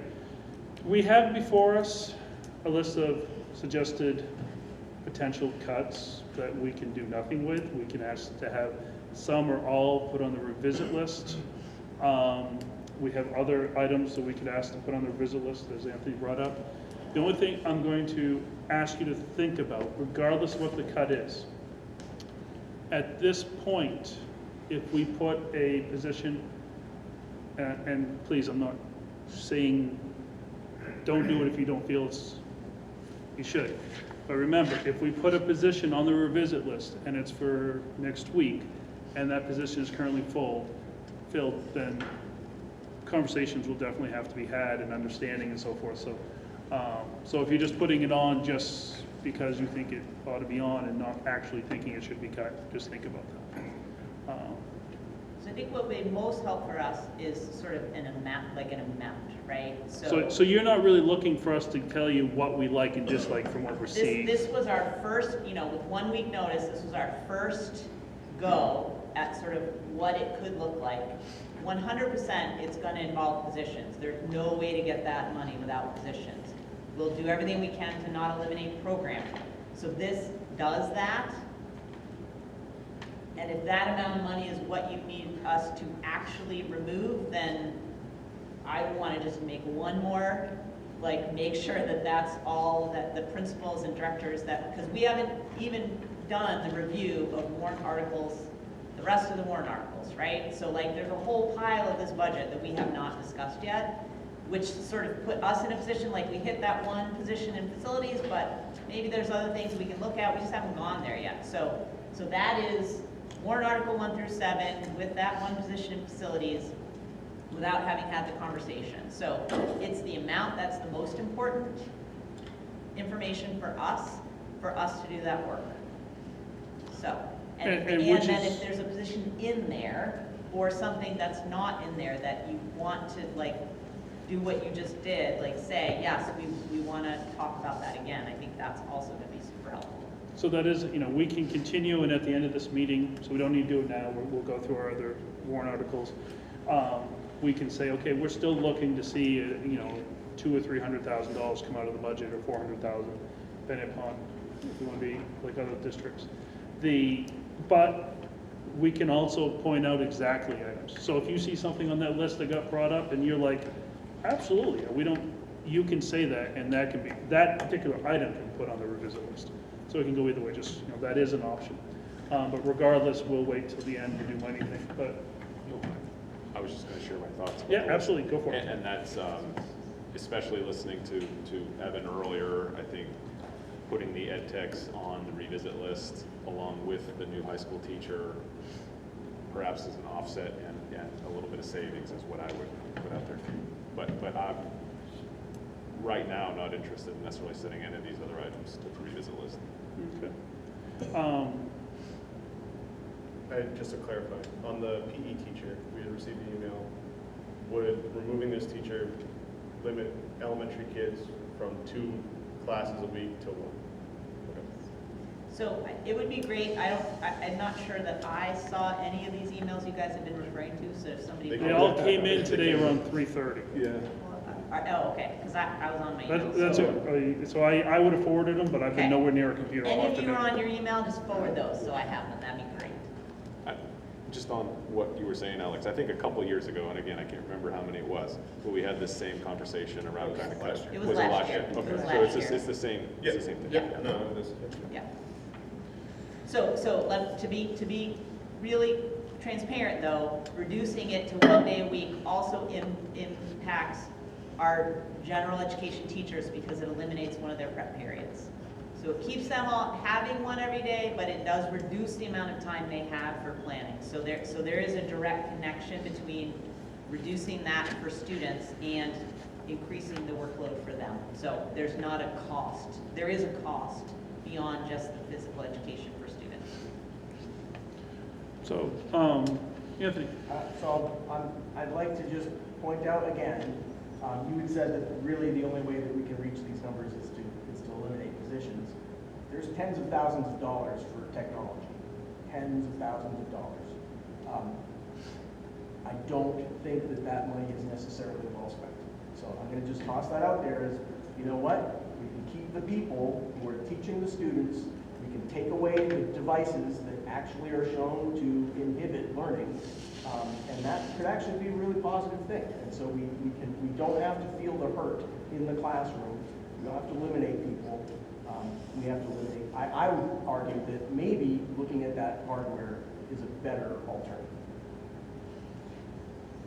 You know, I will emphasize that at any point, and especially at the end of tonight, if you have any particular lines that you wish to add to or subtract from, those can be made a motion and voted to be put on the revisit list. So if, like in Anthony's case, he has issues in that technology line, wants to cut it, and if he has a second, we'll vote it in, we can review it. Or regardless, any of you have anything, you know, that is our duty here as board members reviewing the budget. That's why we get it line by line. So, Should I make a formal motion about the if you feel strong enough, absolutely. We have a motion for the, the two ed tech 3 positions, special ed tech 3 positions? so it's the line one up there from 116,595 and Correct. 10 cents. Move that to revisit list. We have a second for the revisit list. We have a second by Crystal. All those in favor? Is that, you're wanting to revisit, add it back, you don't want to? Subtract, take it out. No. Currently, everything here is in the budget. Yes, Oh, none of that's been taken out. So I think the idea that Peter has here is we're gonna revisit a list of items in a future meeting. And I just wanted to highlight that we should revisit that, potentially cut that in a future meeting. So all those in favor of putting the two Ed Tech 3s on the revisit list to be cut? It looks to be, all those opposed? Anthony, so. No. Oh, Alex. sorry, Alex is here. My apologies. All right. Any other questions, comments in this general area? Not seeing any. I guess, Yes. if I may, so I mean, I would prefer to have Carrie have the opportunity to go back and talk to her team and come back and say, here is another look at technology. I would rather do that than me say, I want to cut every one of these things and us have to fight about it. I think that that's a much more considerate way for a more strategic look at things. So I'm just going to ask for that. Okay, so let's, just to make it formal, because we're all running out of time, we have a motion. I'm going to make that into a motion if you don't mind. We're going to have a motion to have administration take a deeper look at the overall technology hardware budget. Do we have a second to that motion?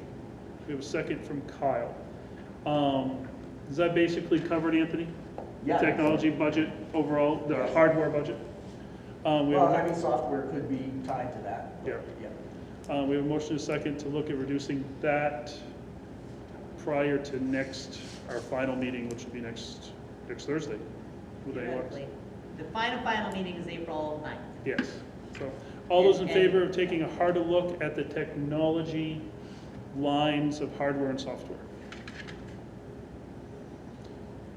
We have, you guys get the numbers?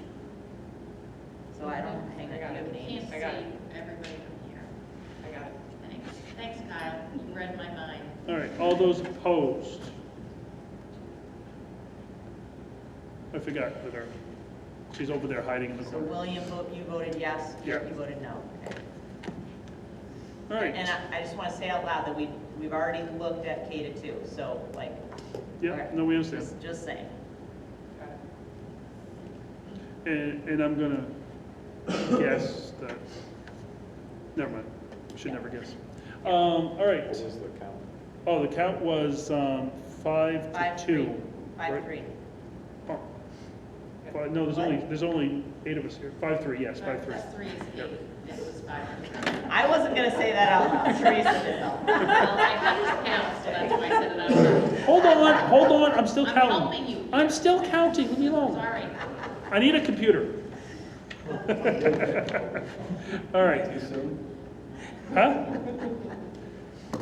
All right, anything else in this world, folks? Before we get to the meeting we haven't even got to the meeting tonight. So, Can I say out loud, all this material is on the budget website for the purposes of people who may be watching this. We have the materials for tonight are on there. Last week, we were a little bit off by a day, but everything's published there that we're looking at tonight.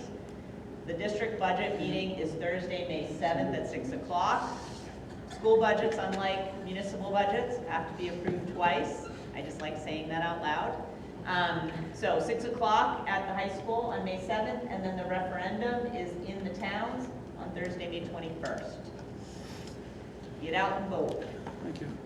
So we've been doing a lot of this, so this is just, is there any other lines in warrant article 1 through 7 that people want to talk about? Ashley, your questions have been put into that file that I sent you guys, but is there anything else that people want to talk about, other than what you've already been talking about, that is from last workshop's presentations, 1 through 7? Well, if we're rushing it up ahead, I would make the motion to put under the revisit, under warrant article 1 through grades 7 through 12, $6,200 to add the AI program, whatever it's called, Magic School. Magic School. So I'm making that motion at this time. Is there a second? Do we have a second? Just put it on the revisit list? Put it on the revisit to add. We're putting stuff to take away, now we're putting, well, the teacher was to add to. So Second was Crystal? second was Crystal. So, this was part of our discussion last week. See none? Oh, Anthony, please. Yeah, so once again, I'm gonna ask for data that shows that this is a beneficial thing. The data that I have come across, and I've been looking at this for a while, is that things like this do not improve student learning. They make student learning worse. I gave you guys all a link to some testimony that was given to Congress about a month ago about this exact topic. There's an idea, and I think this was your argument last week, Peter, that it's out there, kids are using it, and therefore we should teach them how to use it responsibly. So that's a logical fallacy, right? That's the naturalistic logical fallacy. That's creating an if-then that simply just doesn't exist. There is no logical reason to say that because something is happening out there that we are responsible to do X for any given thing. So the idea that we have to teach students to be responsible and therefore they will then be responsible is probably just about nil, right? We teach kids that they should not vape. There's all kinds of hazards about vaping. How successful has that been, right? So we can teach them that. It's not going to necessarily make it better. We teach kids social and emotional learning to be nice to their neighbors, right? Do we have a bullying problem or a behavior problem that doesn't necessarily rise to bullying? You bet we do. I've talked to an awful lot of parents really upset that their kids are being harassed online and other ways about their body weight, their appearance, all kinds of things. So teaching them that this is the responsible thing to do does not necessarily translate to actually doing those things, okay? So that's a huge part of this problem. AI is going to be out there. It's going to be something that the world is going to have to contend with. And you know what? Parents can attend to that. We can set some standards that say, yeah, you know what? Using AI to answer, to do your homework, to answer the questions, to produce artwork, that's not okay. It's simply, we just lay the standard and say, you have to work towards this. So that's another thing to think about when we're talking about this. The last thing, and I'll try to wrap this up, is I'm going to go back to vaping. So the people who make AI are telling us that what you should do is you should learn to use this and it will be transformative for your teaching and learning, right? They have a stake in this, right? That would be like people who make vapes saying, you know, vapes are out there. Vapes are out there, and so you need to be getting vapes into your school so that you can teach your students how to use those vapes properly, appropriately, safely, whatever, right? And it's going to improve your student learning. And you get some troublemaker like me who says, okay, That's a pretty bold statement. Where's the data? You show me the data that improves student learning, and I'll start listening to you.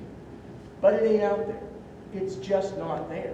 There are no rigorous studies that show that AI used in the classroom makes kids learn more. It's not there. There is, in fact, the evidence to the absolute contrary. So I've said my piece. If anybody else has a conversation, great. Joe? I disagree with a lot of what you just said. I don't want to dwell on it. I think we should talk about it more next time. But just as an example, that we teach welding in our school because it's an important skill that is preparing kids for the future.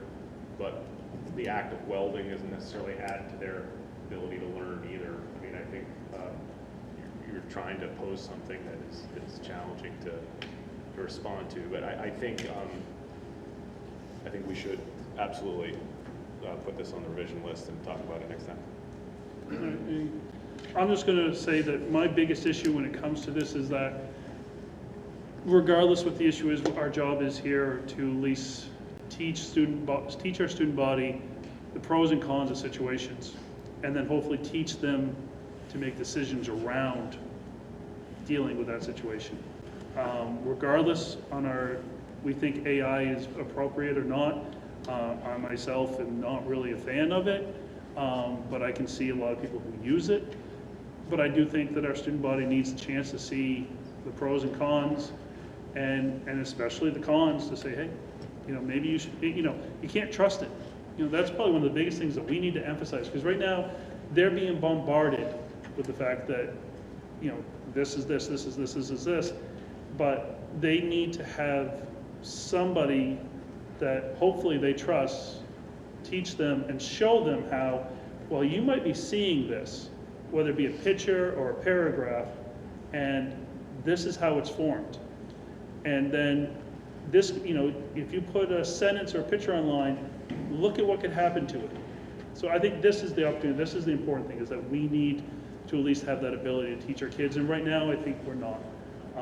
So that's just my primary concern when I'm bringing it forward. So I'm just going to say, Evan and I were having this conversation the other day. I think all of us probably feel the same way. Slightly uncomfortable with generative AI, if not a lot uncomfortable. Like none of us are sitting here saying that this is the next wave of like what education should be. But I mean, we have taken the cautious approach here. We have not turned on the AI that is available through Google. I think other school districts have. We are like, oh, wow, they just did that, right? So we have taken a very cautious approach, and I think this is an extension of that cautious approach, where we know we can use this tool in a protected environment for our students.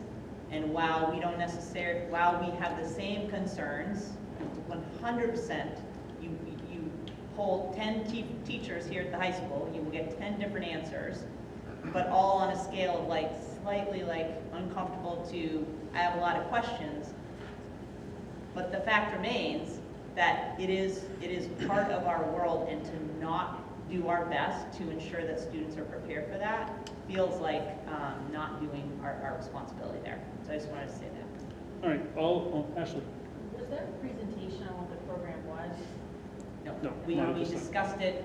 It's used in multiple school districts. We briefly discussed it, but I mean, the primary importance of it is that it is protects student data privacy, whereas the other generative AI models do not. There's no, like, all of the software that we use in the district, we have a data privacy agreements, and if those companies don't sign them, we don't allow them to be used. And this is a program specifically made for schools, so that data privacy is part of the agreement. Yeah, I guess I am not comfortable voting for a budget item when we haven't seen a presentation on what the program is, how it's going to be used, what courses, what age group. There's a lot of unknown, and just not enough for me to vote on it. So, perfect idea to add it to revisit this. Well, we're revisiting it as a budget item, Yeah. we're revisiting it as reviewing what the program is, whatever Sure. option programs are there, whatever ones your school is using, how's it going to be used, how much, what training's on it. It just kind of seems like it's a blanket. And I'm sure that that is something, I realize cart before the horse here a little bit. But anyways, you know, we can definitely have a presentation later, and if we really don't like it, we can say, okay, turn it off. We don't like what we're seeing in CNT. But yeah, Anthony? So, one, the idea, the equivalency of welding, which is a trade, and AI, which is not, is absolutely absurd, right? It's totally absurd. Now, if we're talking about cybernetics, the study that led to the creation of AI, okay, that's a profession. That's something that you can get involved with, and that's something that we might teach, perhaps. That would be a much more applicable comparison. But to compare welding to AI is really a stretch. And then second, I get the idea that this stuff is out there, right? But, and this is a question for our superintendent. Where is your data that says it will improve student learning? You show me that. You show me that data, and if I can be confident in that data, then I'm gonna get behind it. But I don't think that data exists, and we are supposed to be spending money, right, so that we are supporting our students' learning. And if we are actually doing the opposite, that is even though it's only $6,000, $7,000, that's $6,000 or $7,000 that could go to 6 people and give them a $1,000 raise, right? There's other ways to spend that money that make a much better impact on the world. And none of that even talks about the ridiculous environmental impact of these AI installations that take up an enormous amount of energy, an enormous amount of water to cool them, right? So there is an ethical cost to our responsibility to the environment that goes along with this that often doesn't even get talked about. So there's a ton of problems with AI that don't belong in school, and I hope that none of you will vote for this. All right. All those, yeah, well, she chose to leave, so. I'll have something to say. Oh, I think you've looked at the superintendent a few times and told her to show you the data. I just want to reiterate that the obligation of her to provide you with that data would be as if we asked her, not just you commanded. The other thing I wanted to add. I think No, hold that the other thing I wanted to that add is was out of I threw order, out sir. welding That is out of as order. if it was I did not command anything that is out of order. Anthony, you can have a chance to respond in a second. So, and I just wrote welding as like an example of something. I mean, it's a skill that we teach to prepare kids for the future. I think the use of tools are things we do all the time to prepare kids for future and future careers. I think AI is so new, but it's absolutely a tool that you see pervasive in the workforce that I think, I agree, it would be irresponsible for us not to at least touch on it and help our kids get prepared for the future. You can respond, but I will say that it does require a full board motion to direct an administrator to do something. We can request it, and they can, if it makes sense and work out time.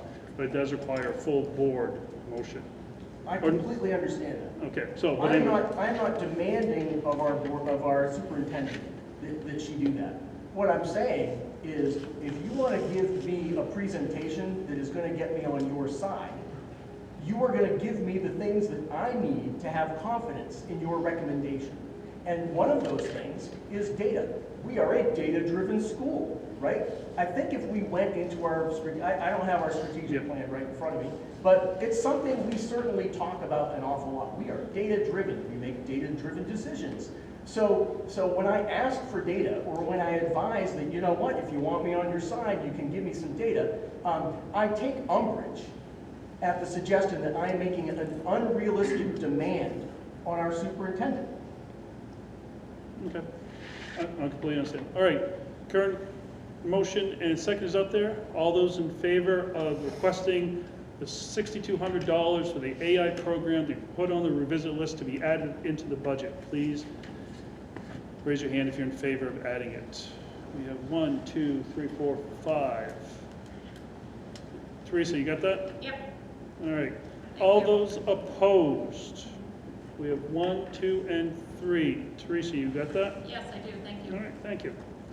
I didn't see the student votes, though. They were both They in voted favor. yes. Thank you. Are we a Fed body tonight, or are we a, so in that case, I think we're going to, before we jump into, We're gonna go to transportation. okay, anything else other than the big list, and we'll talk about that if you have any further questions at Ashley's list. Any other questions about 1 through 7? All right, not seeing any. We're gonna take a short break, feed, use the facilities, and then we're gonna start at article number 8, folks. Looks like we're all, for the most part, settled back in. That takes us to the actual work of the evening, folks. We'll start with warrant article 8, transportation. So before we start, PTV has met Cheyenne Poole, but not everyone else. So I'd like to just introduce to you Cheyenne Poole, who is our interim transportation director. She was a transportation specialist, so she has been with us a year, 2 years? 2 years. And Gabby and I are super excited to have her start in this role. She's starting off gangbuster. Yeah, she's starting off strong. We're very excited. So Gabby is going to do the presentation of this budget because Cheyenne didn't build it. She's been on the job for 3 days now. So, but she's obviously going to be able to answer questions and things like that. So it would be great if you guys don't scare her in her first week. Or you can, because I can totally handle it. She's been well with me. There you go. All right, I sense, all right, here we go. I sense a challenge. Here we go. I got Peter. So in this budget tonight, you will see that there is a reduction in bus driver salaries. We have shifted 2 of the bus driver positions to contracted services. This is because we're not able to hire as many drivers as we need. A contracted service is much more expensive than a driver itself. If we are able to fill positions with drivers, wonderful, we will absolutely do that. But the last few years, we have been very short-staffed, as you will see with the expenses for contracted services, not just for regular runs, but also for trips. There's an increase in benefits to reflect open positions and an overall increase. We typically budget for 2 adults with any open positions. There's a reduction in transportation specialists. This was based on actual elections, but this may change next year. A reduction in drivers' workers' compensation. This was due to the rate for workers' compensation being reduced from last year's actual to this year's actual. Unfortunately, we have had some injuries over the course of this year, so that may reflect negatively for us, but we've used our current year's rate to predict for next year. There is an increase in auto insurance. This is based on preliminary guidance from MSMA. There's an increase in vehicle maintenance. This is based on increased costs and also some aging vehicles that need repair in order to keep running. A reduction in other equipment. We have been cycling through installing rear cameras in buses each year. That's been completed. And then an increase in out-of-district and homeless transportation. We recently have been able to contract with another source, Hop Skip Drive, to cover some runs, again, due to shortage of drivers. The increase in van drivers, the demand, for an increase in van drivers has not stopped, it's just grown, and we still are not able to fulfill that. So those are some of the major points in warrant article 8 tonight. Anything else for you? So it looks like we're going to jump right into folks. Page 1 of 3.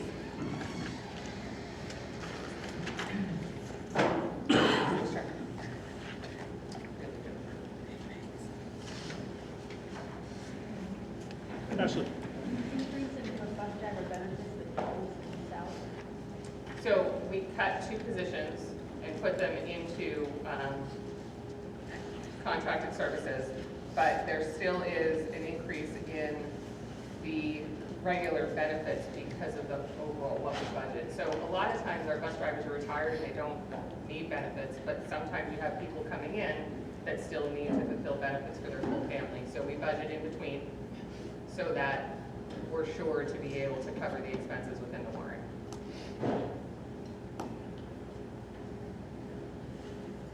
Any other questions for page 1? Alex? Towards the bottom of the page, equipment repairs and the vehicle maintenance what's the difference, I guess? Like, not numerically, So but equipment repairs is gonna be like your radios and your camera systems, Okay. whereas vehicle maintenance is strictly actually, and that's buses and that's correct. okay.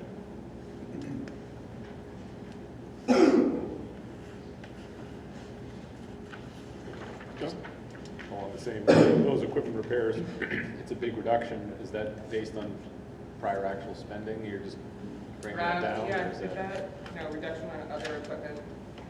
So, I think it's probably based on actual expenditures. I typically will take an average of 3 years for that, but Cheyenne says that everything seems to be pretty up to date on equipment at this point.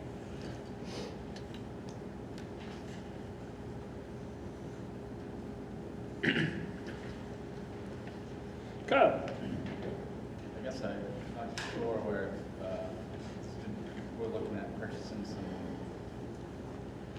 we're purchasing 2 buses. So we have 3 new buses in the budget at this point, 2 full-size buses and 1 wheelchair accessible bus. He's asking where you see Is that. that the principal? Yep, it's principal and interest lines, yes. And it's offset by the ending of some loans as well, but I don't think that 3 loans have ended, I believe 2 have. So that's on page 2, right? Yeah. I don't know. Are we ready to move to Yeah, page like- 2? Oh, I thought it All right, let's go to page, It's yeah, I know. We're gonna go to page 2 and 3 now. 2 and 3. People are just accelerating. Yeah, you're excited, Kyle. There's nothing wrong with that. Crystal? You, just to repeat, you said 2 buses? 3. 3 buses and 1 was wheelchair? Yes, Okay, and the other buses, full size. full size, but like the air brake thing? I think that we did 1 air brake, 1 hydraulic. Good memory. Okay. Good memory. Because I just remember that being much easier to obtain bus drivers. And They don't then- have to have that specific. And then they can work through our program to be able to get their air brake. Okay, all right, thank you. Ashley? Transport tools and accessories, there's no budget increase. How's the issue looking at this year? Is that be close or not? It's just when I don't see a budget increase, I wonder if it's because you're not really butting up against it. Which line is it again? Transport tools and accessories. 56730? Yes. I see an increase of 375. Oh, I'm sorry, transport parts, one of those. Oh, okay. I can't tell you my program crashed. I will work on that. 56720. Transport, Prior actual was quite actually Yeah. higher, so. yeah. Is it an optimism thing? We'll come back to it. Isn't Let's technology mark it. great? Let's come back to it when she unbreaks it. We'll answer it. We'll see where we are this year. Handle it with love and care. This is love and care. All right, any other questions on 2 and 3? What's the purchase price now, the time of It's tip, I'm sorry, which line is it? OOD purchase price. Okay, so typically that is paying for parents to cover the travel expense of their students. So we will pay them the mileage, the IRS mileage rate. So how come 500 this budget year, now we're wanting 10,000? Oh, so that's the private, that's the out-of-district private company, I'm sorry. Hop, skip, drive. Yes. So we're going to start the contract. So there may still be money in there for reimbursement for families, but in addition to that will be the contract. So is this taking the place of van drivers? The van drivers that we don't have on staff. I understand, but so Yes. it's the same idea. So if we Correct. hire a van driver, that number could go down. It could. And then the reimbursement of parents is the next line. Oh, sorry.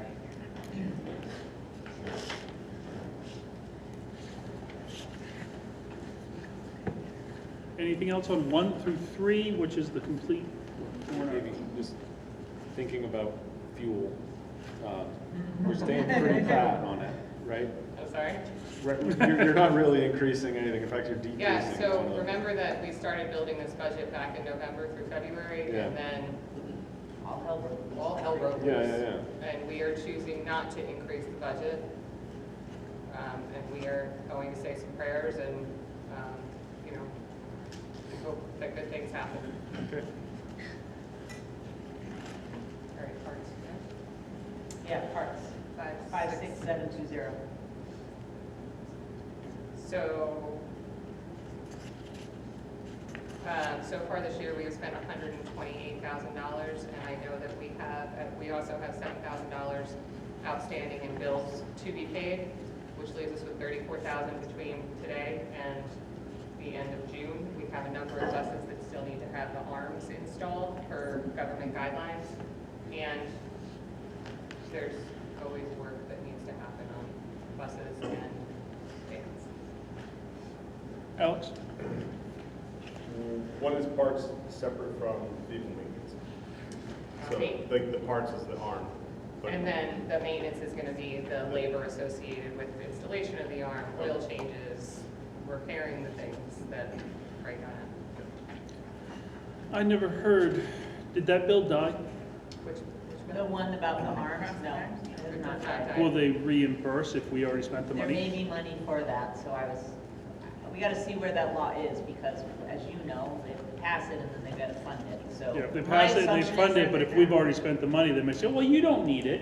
Yep, So I'm just curious, you know, yep, do And we then hold last off till year we mid-August did- before we do it? yep. Last year, we did end up getting like 2-for-1, where we would purchase an arm and get a second one there. Do we all mostly have to?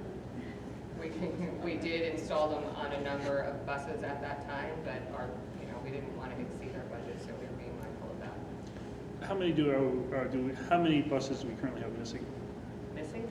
Missing Missing the arms? Oh. I need 6 more, 6 more to fill out the fleet. and that's including some of my spares. I assume everybody understands what we're talking about with the arms.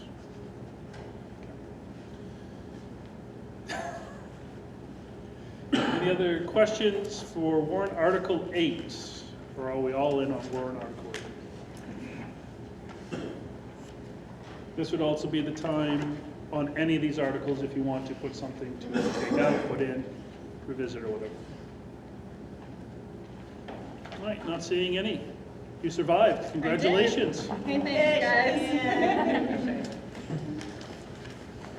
guys. Article 9, Dave. Poor Dave.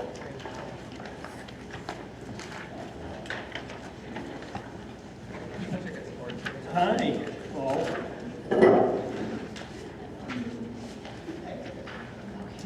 Facilities maintenance warrant 9, property insurance increase based on guidance from MSMA. Increase in electricity based on preliminary rate quotes. Maintenance agreement line decrease due to shift of expenses into building equipment repairs. Increase in furniture and fixture lines based on principal requests and replacement of entry rugs. Increase in building equipment Can I just repairs. clarify, we're not talking about classroom rugs? Okay, thank you. Increase in building equipment repairs due to increased costs for inspections and regular repairs. Increase in TMS land and improvements for additional field work to support increased use. Decrease to minor capital projects due to the proposing of use of reserve funds. Items proposed to be covered through the regular budget. TPS include parking lot seal, striping, aluminum trim for windows, intervention room work. TES includes stair treads, front door entry, wall pads, access control, seal coat striping, fixed remaining fence, PA and clock system replacement. GCS includes access door controls, install LVT tile, replace bleacher seats, projector in gym, and also cameras. LCS includes installation of pump station concrete barrel, kitchen cafeteria door, parking lot lights, cameras. TMS includes parking lot seal coat striping, aluminum trim around the windows, LVT tile in 2 rooms, cameras, and move display sign from underneath the canopy so you can see it. LAHS includes paving the transportation lot, main entrance, step repair, industrial arts or shop area repairs and maintenance, valve replacement for heating, and replacement of doors next to the gym area. Real quick question on vape detectors, which Yes. sounds like we need them all and more, but we constantly hear about issues with vaping. Is it just because there's just so much of it, or is it because the detectors really, I'm just curious, you know, it seems like it's a constant, and if we have detectors, are we not, I'm just curious. This is for bathrooms that don't currently have detectors. Correct. So are they actually, so they're doing a pretty good job of keeping the vaping out of them, or we just keep catching them all the time? Is it actually deterring the use of vaping? I'm I think curious. so. Think so? Get it? So I know at our last meeting, and I don't remember, but one of the schools, their PA system was completely down. Was that TBS or? Turner Primary. Turner Primary. It okay. died a week ago. Okay, thank you. And ironically, the funds were in here for TES, because we thought maybe that one would be the first to go. But TES went first, so we thought about taking out the TES amount, pending renovations that we would do in a larger project, and we would save it. And then we're just not gonna bet on that now, after what's happened at TPS. Yeah. Crystal? Pump station concrete barrel at Leeds, is that something to do with like sewer? Yes. Sewage? Okay. Is it something, it's including an installation, so something we don't currently have? Right, so last time, actually, we had some trouble at Leeds with the sewer system there. The company that does the pump service, Stevens, they have to set up a tripod to go down into the manhole because of OSHA regulations as far as like crawl space. So the actual tile itself is offset, so they weren't able to set up this particular unit to be able to do it safely. So this is for a price to dig it up, offset it, so that they can put a tripod on to be able to do the service on the pump. Yeah, you're welcome. So we identified, when we looked at this budget, items that we thought made sense to go into a fund to be budgeted for in a capital reserve account. And so this list is the one that Gabby, Dave, and I did, and I've given you guys a copy of this to sort of review what we think belongs in reserve funds. So the blue list is everything that's we've budgeted for in this. Remembering, like, that stuff on the top is just sort of ongoing payments on loans, the stuff in the bright blue. Everything below is what's in the budget and an approximate amount. What is in pink is what we pulled out to be funded as a project through the reserve account. Does that make sense? So Dave, do you want to talk about what's on the reserve account list? Yeah, absolutely. So the middle section, the TPS facade, for the past couple of years, we've put that in. It's been cut, the fascia, the soffit replacement. There was a basswood tree there once upon a time, so a lot of the siding and the windows by the library is kind of rotted and deteriorating. So that is to replace all of the siding and the windows in the front section of that area. We have some work being done coming up in the next few months, but we're looking to finish up that facade project of kind of the siding that's kind of deteriorating and rotting, as well as the windows, which have had some water infiltration.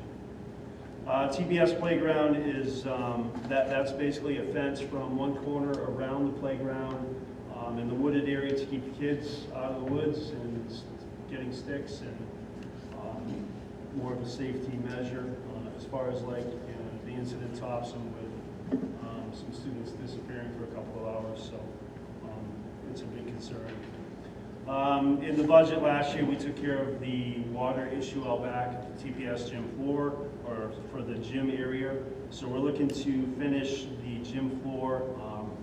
It's basically replace the wood that's rotted on that one end, and we're gonna strip the whole floor and wax it. So that's part of it. GCS playground is pretty much the same thing. They don't have any, they just have a small area that's fenced in at this point. We would like to fence in the area from the tennis court all the way across. TMS, standardization of inside doors. So right now, if you were a teacher at TMS or administrator, there's probably 5 different types of locks there. So you have 5 different color keys that you're using. But the worst part is that most of those locks, you have to kind of jiggle to get them open. So we're looking to get them all to one key, one standard, and replace each one of those locks so that teachers can access their room as well as administrators, custodians, all staff. LAHS we're looking to the standardization of the inside doors. That was more for replacement of doors, especially in the gym area. If you walk down that area, a lot of the doors are kind of delaminated. Hinges are screwed in with like Teflon screws. So we're looking at replacing at least 10 of those doors. The price for each one of those doors is $3,000 for the hardwood slab, the door closer, and all the hardware. So that's part of it. Down in that section of the gym, there's 10 doors that are probably not closing well at this point. We have auditorium lighting in. If you go into the auditorium, you'll have a flicker in the lights. Most of the district has been replaced with LED lights that are dimmable capability. We're looking to get up and take care of the rest of those and put those in LED form to kind of do away from the flickers. Usually if there's one light going, the others are following shortly. Sprinkler system, so that's a big one. In the past inspection here for sprinklers, the dry system failed, which is over the B wing, which is exactly right over here. So part of that system is we have an inspection done quarterly, and they found a lot of scaling in the pipes, as well as like silt, and this is something that happens over time. So if in case of a fire, we want to be able to flush the system out. So when we quoted it out, there was a company that could flush the system out, the one we use, which is Encore at this point. So that's the price to be able to flush all the systems out. When they do that, they have to put soap and water in, take every sprinkler head out of the system. So it's at least a full week process to be able to do that. So it's kind of a summer project. 2 Exmark mowers, the last one. So we're operating now with one mower from 2021 at this point for most of the fields. We have another mower that's a 2009 that we spent a lot of time fixing last year. So we're looking to do 2 Exmark mowers for the district. We mow a lot of acres, and sports fields need to be different heights, and the sports fields normally are mowed 3 to 4 times a week. So there's a lot of action for that one really consistent mower that we have. So we're looking to add to the mowing. Questions? Any And questions then that on? yellow list is just the one we've been keeping, where we are gonna need to deal with in a larger solution. The wish list. Ashley? Is not having fences at the playground, has it been a problem, or what's the need for, or the need or want for them now? I'd say so. One of the things from most of the 2 principals, I would say, would be like kids are going out into the woods to get sticks to bring back, and I don't think they're actually building anything with the sticks. They may be using them for some other things potentially, weapons, possibly. What's that? They build forts a lot. So I don't know, if Doug and Elaine, if you guys wanna share It's for Green and Turner Primary, Yeah. just speak loudly. Sure, and anybody that's seen the green playground, that is a significant distance, and it's a very, very wide open space. So we also would like to kind of pull that in a bit for being able to monitor students and kind of keep them a little closer, a little safer. So that is a piece. There are occasionally folks that are out in the woods, that kind of thing, and that for us is, having an additional barrier there, something physical, is also helpful. And again, keeping an eye on particularly either younger students who may have a tendency to wander, being able to give them a physical barrier as far as where they're supposed to be, where they're not, and for the older students as well, maybe for different reasons. And I would say at Turner Primary School, we have a lot of woods. I worry in the windy weather too about sticks falling. So if kids are near the trees, this would keep them away from the trees, it would keep them out of the woods. We are constantly monitoring that wood line with a teacher walking back and forth because kids forget they're not supposed to be out there even though we give them lots of reminders. We do have kids who wander off or with special needs who are not sure of the boundaries. This would keep everybody safe and in the playgrounds so we can monitor them as well.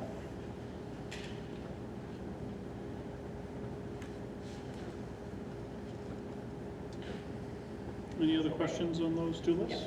Let's see. Oh, Joe. I imagine Leeds is coming up next. I mean, I just know that the kids are all constantly being told to get out of the woods in Leeds too. I mean, Leeds is just so much bigger than the other two. Shannon's definitely talked about it, so I think we'll have to look at what's realistic, given how big that space actually is. sure. I mean, I'm just wondering if like is the plan to eventually get all our playgrounds fenced in. I mean, because that would be, I don't know. My daughter would absolutely kill me if I supported this too, because she's very frustrated. She can't go in the woods, but Watch the video. Right. Don't show her what you do.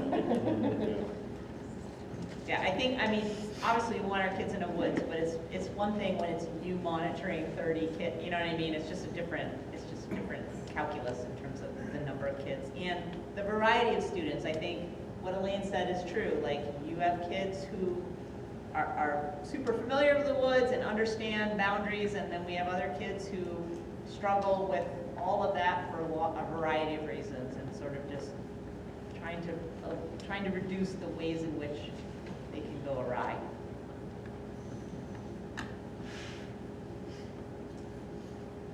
All right, let's start the sheets, folks. Page 1.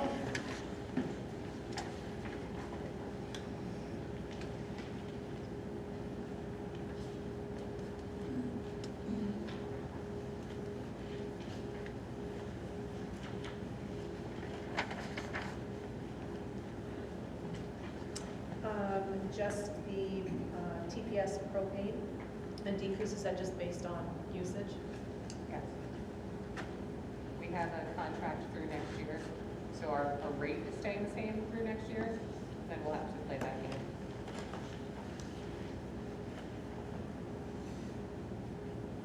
I've seen some page flips, so let's go to page 2 and 3, folks. Pages 2 and 3.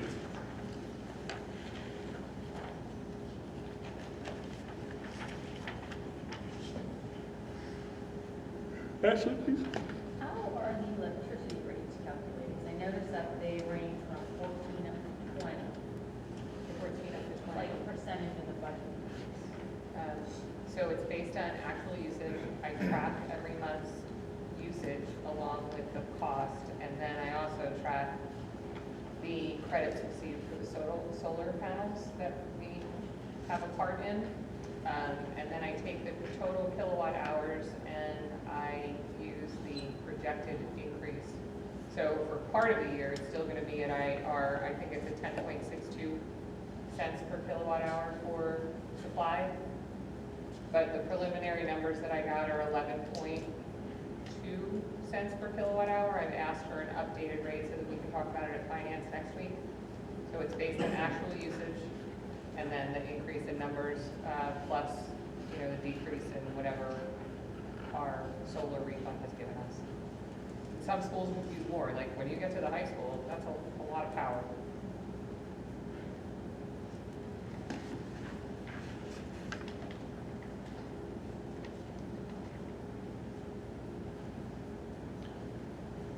Let's switch to page 4 and 5, folks. Currently 1 through 5. 1 through 5.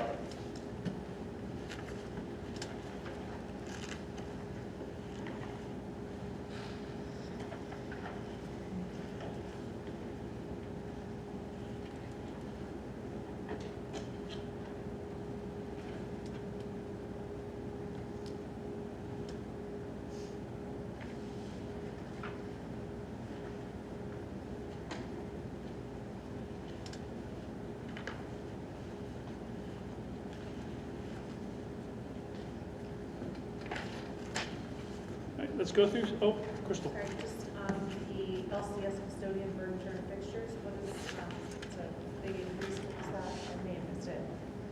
So part of it is the Waterhog rugs.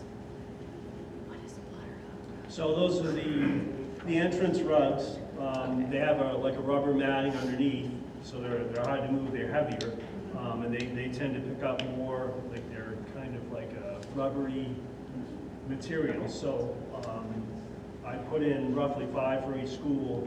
I found that the schools that have those in place, like the wintertime salt and sands usually stop there before it gets to the floors, which saves custodians and maintenance a ton of work as far as like redoing floors, and they've been very helpful. It also includes whiteboards in that particular line. And then classroom furniture. Oh, now I see the notes on the below that. Did I Sorry. It leads on to the second page. Oh, sorry. Okay, you didn't see. Use how it prints, I think. Yeah. I thought I put them in, but I You figured go. you were asking. You did, sorry. I just Kyle? looked for- Page 3, custodian supplies, which includes 7 walkie-talkies. Is that price, I'm assuming it's not just the walkie-talkie? It is not just walkie-talkies, it's the regular custodian supplies needed to clean the district, or, I'm sorry, the school. Supplies like toilet paper, paper towels, cleaning supplies, and then the walkie-talkies in addition to that. We know what the cost of those are. And that's green, I believe, right? Yeah.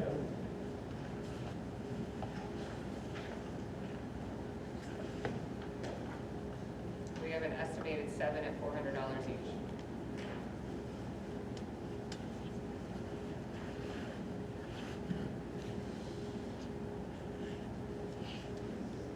Are these $400 per walkie-talkie?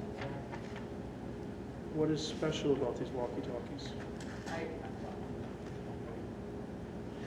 And then defer over. To Wally? Oh, yeah. I mean, that's what was purchased prior to me starting, prior to Dave starting. But they're Kenwood NX 1200s, I believe. I use walkie-talkies all the time, go long ways, and I got 22 of them for $200. And they've lasted me 3 years. I'm really curious why $400 per walkie-talkie seems a bit extravagant in my mind.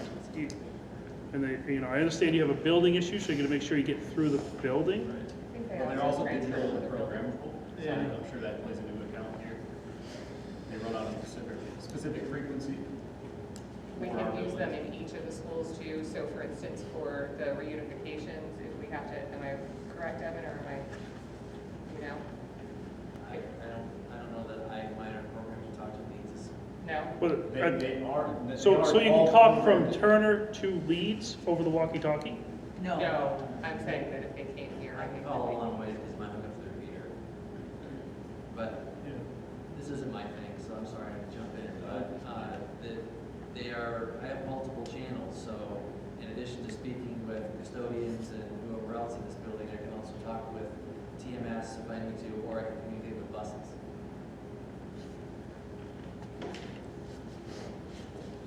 We can get more information on Yeah, walkie-talkies. absolutely. The other question would be who we purchase from. RC.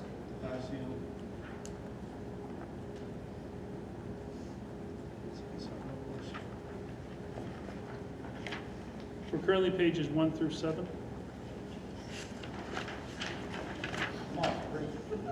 I know you're on 3, but the rest of us are on 1 through 7. But I did say 1 through, so you can be on 1 for all I care.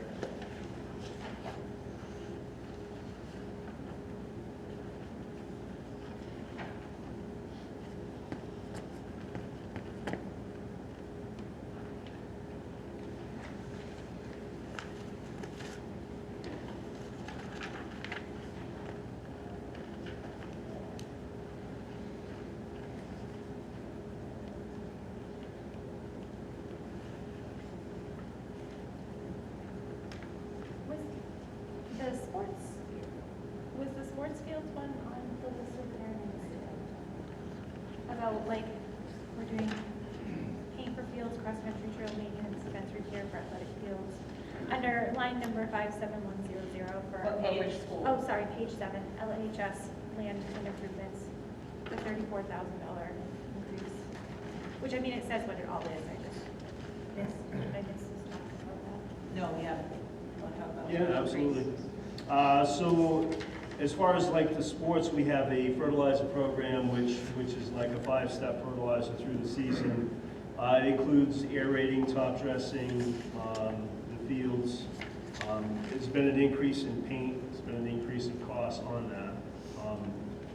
Adding a sport has been challenging, so we're lining more fields, doing more work on the fields, but the costs have gone up as far as like just general maintenance on it. And what, sorry. Go, please, yes. So cross-country trail maintenance? Yeah, so We're talking about that in cross-country, but I'm just curious what we're. yeah, normally we'll go through the trails. There's trees down at times, but most of the time it's due to wash away. So at times we have to put culverts in the trail, it goes up a hill. A lot of it is like either reclaim or whether it's a 3/4 gravel that we use. So we have to do some additional work out there. You're welcome. Where, and I believe it's a sworn article, but maybe I'm mistaken, where would the plowing be? HA, oh, it's coming. I was looking, I was looking for a really big number. That's the last one. Don't you worry. You want to turn to that page? Let's go through page 9, folks. 1 through 9. And tell us the story of plowing. So the plowing this year, like last year, basically we had six people plowing. One of those individuals retired. One of the positions was cut or no longer there. We also had a maintenance man that left. So we had 3 guys at the beginning of November, end of November, with plowing season coming quickly. So the 3 guys would have been handling the district. And we also had a truck that was had some issues, and we had kind of an investigation from OSHA on its use. So that was kind of up in the air for a couple of months until it was cleared from what was wrong. So we've gone from a staff of 6 to barely getting it done the year before to a staff of 3 with basically pickup trucks and a loader to do the whole district. So one guy would normally could probably go to Leeds and Green, and that would leave us with 2 guys here to take care of all of this high school parking lot, TMS, TES. So if we were asking those guys to do that, then that would put, I mean, it's a trickle effect. Like if one of them calls out on a snow day because they can't get in here, that kind of puts the rest of the custodial, the head custodians have to do more instead of get in their buildings. And from all the night activity that we have, it's important that they get into the buildings to take care and make sure that everything's prepared. But the bottom line is we didn't have the staff to be able to plow the parking lots that we have. The subcontractor gets our guys into the buildings and to do the walkways, so we can have school on time. Jenny? So I just have one quick question about the plowing. Like, I know the last snowstorm that we had that was on Saturday, like, I was at another building in the district and I noticed nothing got plowed till like noon time. Yep. But that was after, like, I don't know how the monitoring of the contracting and all that is working. So, normally on a school day, they try to get us prepared in a way. Yeah. On weekends, it's not like, if we have activities, then I would let the plowing contractor know. So, the one thing that we, like the Institute, and I know that's probably where you're at, it's not like, we've always plowed that, but I don't, I just know by the time they started, like, it was already pretty well. Yeah, so So that's I one think thing, normally our guys would come in and have that done. But with a subcontractor, you it's not like you forget those things, but I don't know what's happening at the Levitt Institute. If I knew that schedule. Yeah, no, I was just wondering about like, who monitors that? Yeah, so it's normally, if we don't have anything going on, if we had an event, like a cheering event here, then I would call the contractor and say we have some action going on. Normally during the school days, they're here Monday through Friday, ready to go. And if I were to call them on a weekend and say we have this event, I believe we were trying to. I think I was more of a, by the time they were getting there, it was kind of. It was a waste of money in other words. Did they It actually was need kind to of plow? like defeating the point by that. Yeah, well, that's, I've had a conversation with that contractor about if you waited another day, then we would have had no Pretty much snow. an hour. Yeah, we would have had no snow, and that was our intention, so I think as we move forward, a contract or an agreement stating, clarifying that would be good. It's our first year doing that. Yeah. So it's been a learning experience, but it gets our people at all of the doors and exits. The one thing that the past couple of years, if you bring in the second shift to shovel at 4 a.m. after they leave at 10:30 at night, they're not coming in that night. I don't care how dedicated you are. You're probably going to call out. Not all of them, but it kind of hurts our attendance at night for custodial. To ask them to come in that early and shovel. And then a lot of times they either get ill or sick.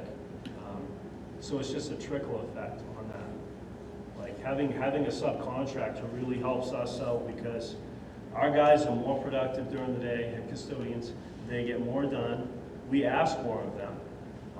And then our night custodians, they move snow at night when they're here. So it's been really helpful in people staying on task. And the energy level is good.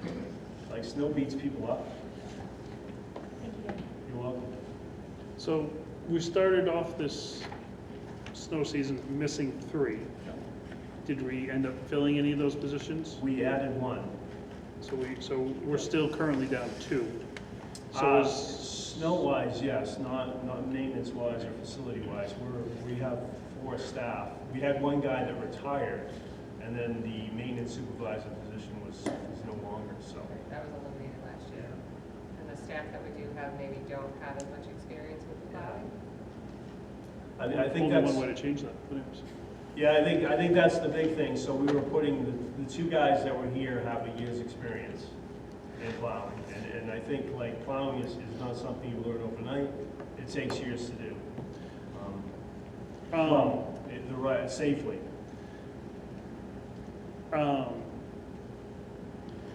But long story short, so we're not any sort of cost savings by this? Over time.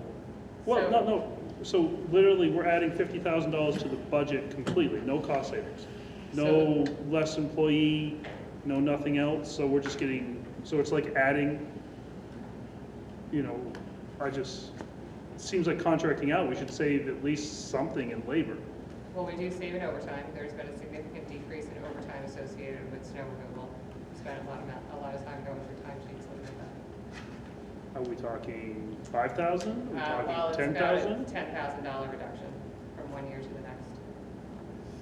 But it depends on when snowstorms are. I'm sorry, it's a $12,000 reduction from one year to the next. Jenny? So But the one thing is, like, we're not using our equipment, right? The contractor, I almost said their name, sorry, is bringing in their own equipment. We're not having any wear and tear on any of our trucks' equipment or anything like that. We're not using our bucket loader, because I noticed they bring in their bucket loader, I saw. We're using a loader for sidewalks. Okay. Yeah, I mean, it's really great for sidewalks. The size loader that we have, we don't have the size loader that the contractor has that can get the stuff done rather quickly. Or the attachments, they have a bunch of attachments that make things really, really smooth. And that stuff's not cheap to fix. Yeah, no, it isn't. It would also be something that we would go I out to understand bid it's expensive. early on this year, as opposed to waiting until November. Yeah. So that would assist us as well. That late in the game, we didn't have a lot of options. It helps us with getting, like, school started on time or even with a delay. It's just, by the time we're done, we're chasing our tail normally to get to the sidewalks and the entrances. Alex? Does this amount, the 50, 40, 55, is that pulled from the contracted, amount per storm that we had this year? So you use that as like a guide, or is it what you hoped for it to be, or? That's a guide, but that's a really good guide because I think we easily could do that amount. I think it's been a monstrous year for snow, like to move snow. It snowed a lot this year, often. So one of the things I've looked at is cutting out the primary school out of that. I think potentially we could absorb that with our crew. I think it's something that starts later. So look at the coordinating piece, the central office. I think we could take that on as well. And we're doing leads in green, but I think help with the high school, the middle school, TES, this is a big chunk. And it's first action. Like, this is where all food service shows up, transportation. It's all happening at 5:30 quickly. So it's the timing of the storm with snow. So I think we can get central office done with our guys and potentially TPS to cut it. And I think in a new proposal, that's what we're looking to do. You guys have any other questions? Kyle? Do you know how much we spend on like sand and salt when you are doing it? No. Yeah, Don't we hear- know. We do the town sidewalks for the sand. So we don't pay anything for the sand and salt. So we do all of the sidewalks from Levitt down to Jimmy's in exchange for sand and salt. Is the contractor, he's not getting the same deal? So the contractor's not putting He's sand providing down. his own. Yeah, they're just plowing. They're moving snow out of the way, and then our guys are sanding. Got it. We have the sanders, and at that point, when the snow is done and moved, and luckily with the 3 guys we have this year, we could get somebody in a truck doing all of it and then heading to Leeds and Green to do those locations.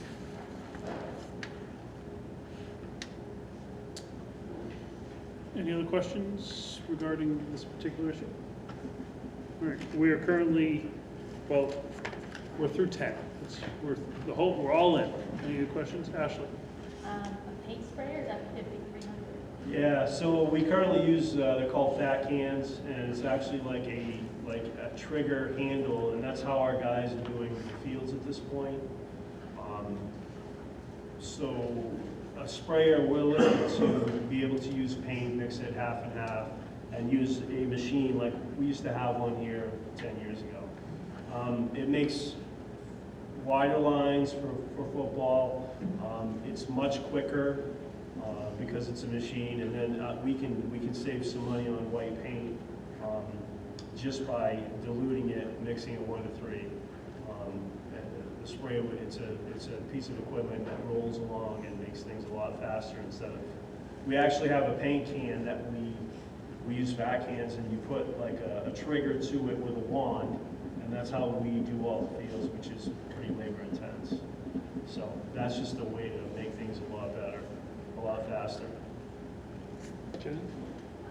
So on the line 56, 510 on page 8, we had in the prior year for computer software, we had an actual, then we didn't have an adopted budget, but now we're going back to 7,000. I think I Oh, is there- probably put it is in the there a wrong thing? place. Nope, I think I probably put it in the wrong place on here.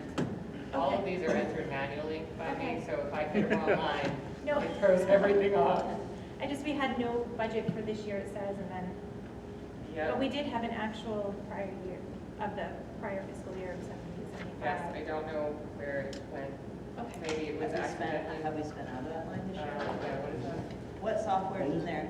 Wally, what It's- software? Oh, it's for ML. Is that ML schedules? ML schedules, yeah.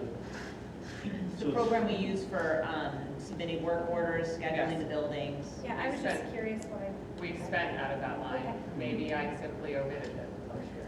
no worries.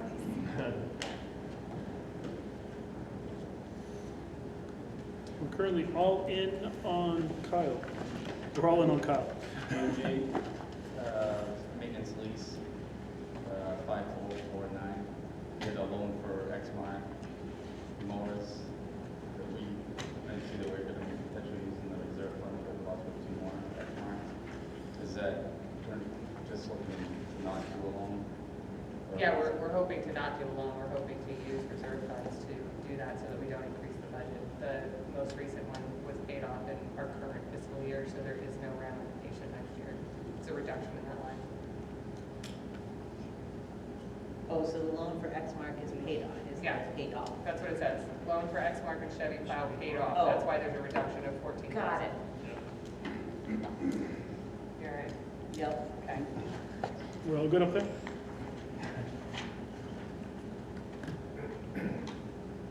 Anybody have anything else for facilities and maintenance? And grounds. That doesn't say it.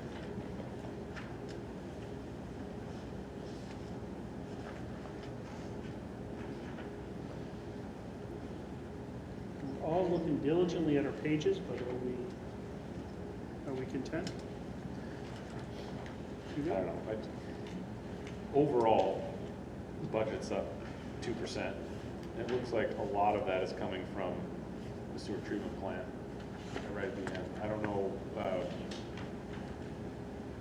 or have a particular line, I guess. Is it just the bond payment itself? Is that what is pushing that up, that I we're think starting that's now? part of it, and also contracting with an outside source to make sure that we are monitoring that properly and provide expertise to our maintenance staff so that we are working within the boundaries of our permits. We also moved a lot of what David requested into potential reserve fund use. Okay. I imagine eventually we'll pick up the knowledge to operate it ourselves and maybe cut back on some of the professional services, or is that probably going to be something we continue to have for? So with the permitting at this point, it's something I'd love to continue because they're the operator of that facility.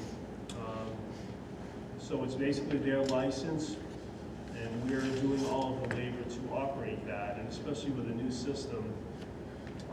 The gentleman that we have doing it he's a retired DEP guy for 45 years. So the amount of knowledge that he's given us and training in this short amount of time, in order for us to be wastewater treatment plant operators, it's a level 5 or level 2, but it takes a good 5 years to do that. I want to keep that exactly what it is. Just the new reality of the new system. It's money well spent. Well, and the old system, we were operating in a manner that was not very safe because there were no redundancies. We had one person who knew, like it was not the safe way to do it, the right way to do it.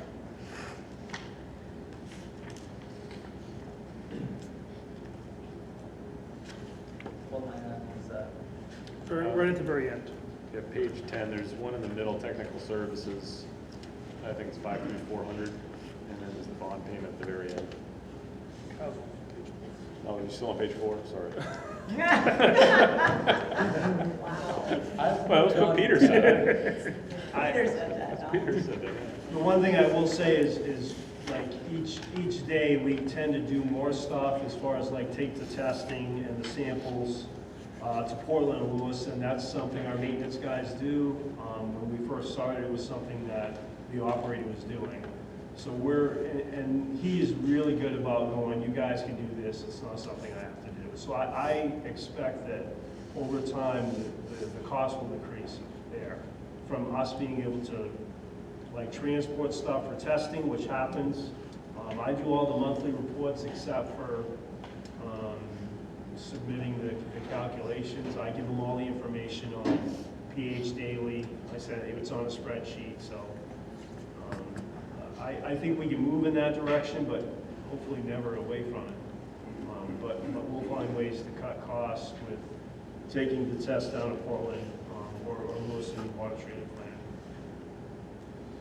Are you looking for a part-time job? I'm sorry? Is he looking for a part-time job? Yeah, just maybe. How often do we have to drive to Portland? So now, at least, because we're trying to get the new system up and running, we have a couple of weeks we'd like to be, April 1st at least, using the new system with the UV rays. So we're testing more often now to see how close we are to that with that plan. What are we talking? Once a week, once a day? Usually once a week, yeah. In Lewiston, it seems like Lewiston can't do the test that we need, so we have to drive to Portland.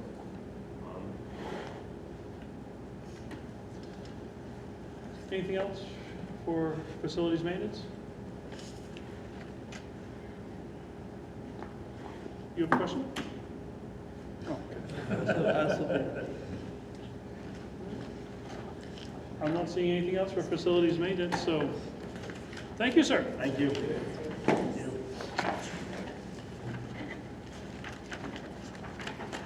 Adult ed, I believe, is what's next, correct? Warrant Article 11, other expenditures. Oh, I jumped right over it. My apologies. Let me know when you're ready, Peter. Yeah, Brian, because we'll do adult ed right after. Brian. You're good to go. All right. Sorry. So other expenditures, warrant article 11, this includes support for the district's food service and adult education. The food service program is not requesting any local funds for support based on the current funding model. The adult education program is requesting $88,888, yeah, that number. An increase of $25,000 over our current fiscal year. This amount, when we talked about the revenue sheet, this amount was part of what shifted from the local support for adult education into this line. This increases the ceiling of the amount that the state will provide for our adult education program. There's a number of different things that go into that ceiling. Part of it is the 16 to 20-year-old level. The other items that go into it is our spending on teachers, on administrative costs with the adult ed program. But this is, it looks like an increase, but overall it still is a decrease from what we are asking from the local support. And it's specifically to support the 16 to 20-year-old students, which we do have a large number of in our district. So we're just trying to maximize what we'll get more subsidy from the state. And just moving it from one line to another is what does that. So this, Brian, if you want to come I was just saying, so this article includes food services and adult ed. So now we have adult ed portion of it.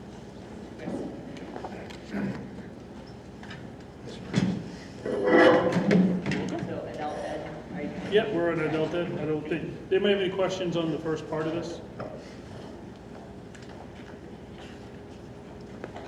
I'm not seeing any, so right into adult ed.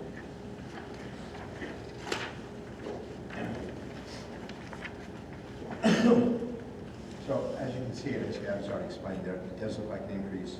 But what's happened is that the state has shifted money that traditionally came to the school district and then through the school district to adult education, straight to adult education. And so money has been shifted in order to take some of that, to use some of that back. But what's happened, and you see, I believe it's $27,000 increase.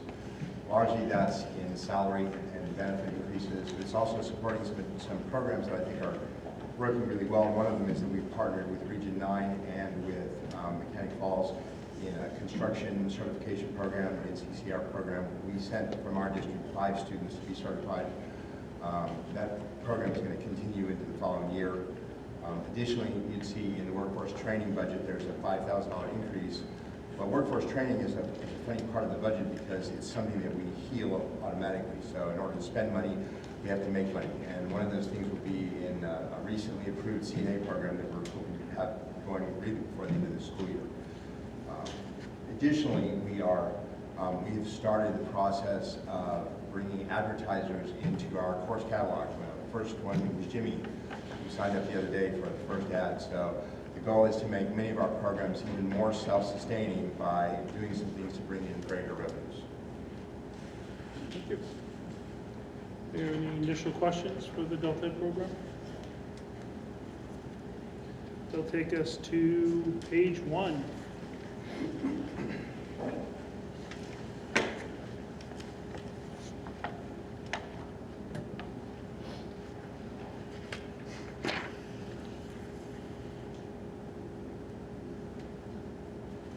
Let's jump to page 1 through 3 at this point, folks. 1 through 3.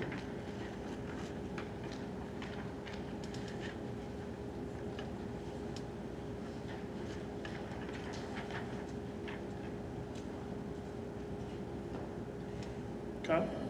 The advertisement that you were speaking of, does that reflect on this at all? So no, what we have in here is the cost of the booklet, the catalog for our course catalog.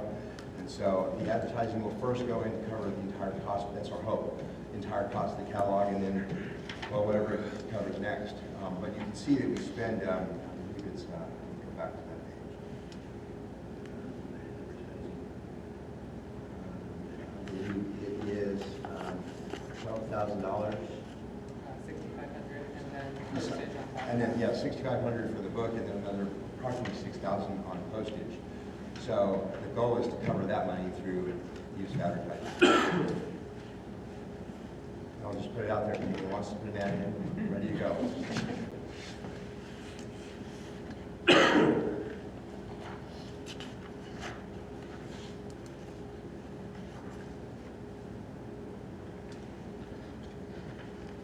All right, let's go through 5, so we're all in on adult ed. Any questions on pages 1 through 5, which is all of adult ed?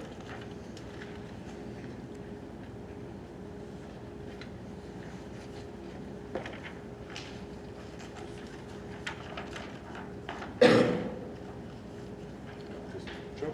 I'm sorry.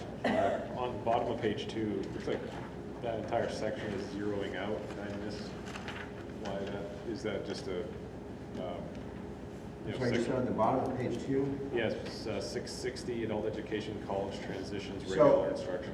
What we did with that was we consolidated the budget categories. The state requires us to have workforce training, local literacy, and some sort of high school completion. When I started, we had, I believe, 7 different categories. And so it makes accounting difficult and confusing, and the categories aren't neatly used. And so we consolidated it into the essential programs. Those are also the programs that yield us the greatest potential of state subsidy. And so that was the idea, is to, because if the more money we spend, for example, in salary in workforce training, the greater potential of state subsidy. And so we chose the 3 categories that yielded the highest level of state subsidy and made accounting a little more simple. Yeah, so by next year, these won't show at all, just because we won't have spent anything, right? We did spend some accidentally, Okay. so they won't be going next year. We're working on not spending on those lines. Okay. Just put a penny just to screw it up. Just to print more pages. Any questions on any of the pages, folks?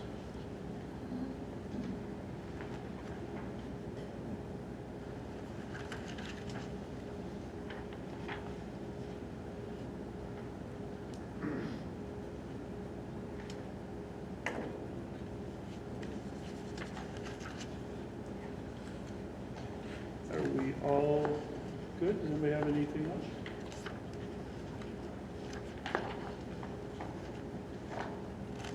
I think we're good. Thank you. I don't Thanks, Jerry. see, Thank you very much. if something comes up, don't forget, we can, until we make the final vote, we can always ask. You know where I am. Yep.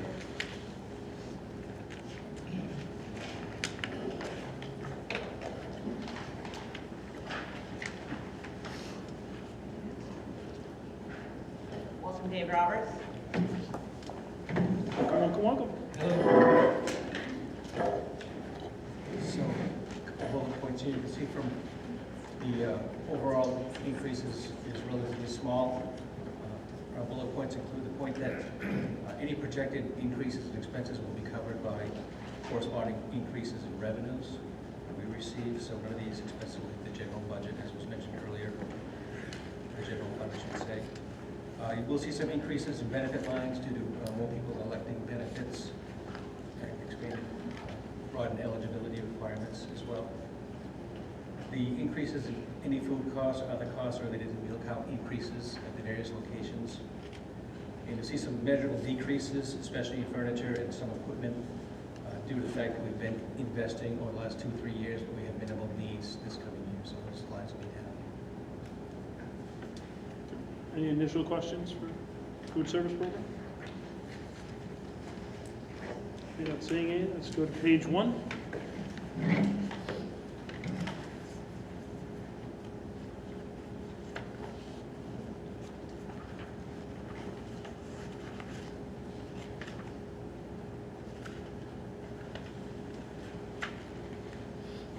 It's a general question, just that every single dollar, including salaries and benefits, is getting offset by federal or state money.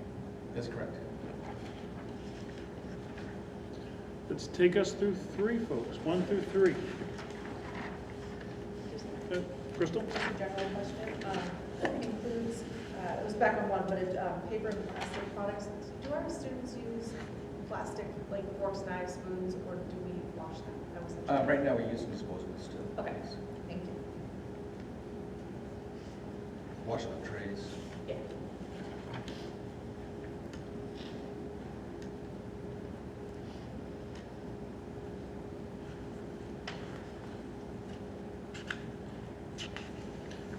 All right, let's go 1 through 5, so we're all in on the food service program. Questions on the food service program, 1 through 5. I realize this is a hard one because it hurts us so much every time we have to pay for it. There was a time, folks, though, that we did have to pay for this.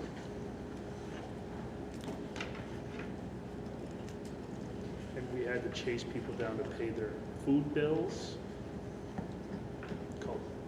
Talked about debt collecting. Those were the days. Those were the days. Remember having discussions about not, you can't get hot lunch, you only could get peanut butter and jelly or something because you didn't pay your bill. There's a rule about that. Go, Kyle. Just curious, the food service vehicles, what do you got for vehicles? We have a cargo van and we have a refrigerated box truck. Is a refrigerated box truck, this isn't state? It's primarily as a contingency for when walk-ins go down, Yeah. repairs need to be made. I can't transport cold product if we need to in bulk. So that's not the one at the middle school? Or is that the one that was at the middle school? There's the cargo van is parked at the middle school and the box truck is parked out behind maintenance. I thought we had one, I thought we had a box truck at the middle school, maybe I'm thinking back. We did. That was for the walk, that was acting as the walk-in, but not anymore. Correct, yes. The walk-in was non-existent, actually. We just bought a walk-in. Okay. So that was one of the reasons why we're looking at improving that space. It doesn't have adequate storage. But how old are those vehicles? How old are those vehicles? Less than 5 years, I think. So you're not at all seeing a potential upgrade for those at all anytime soon? No. No.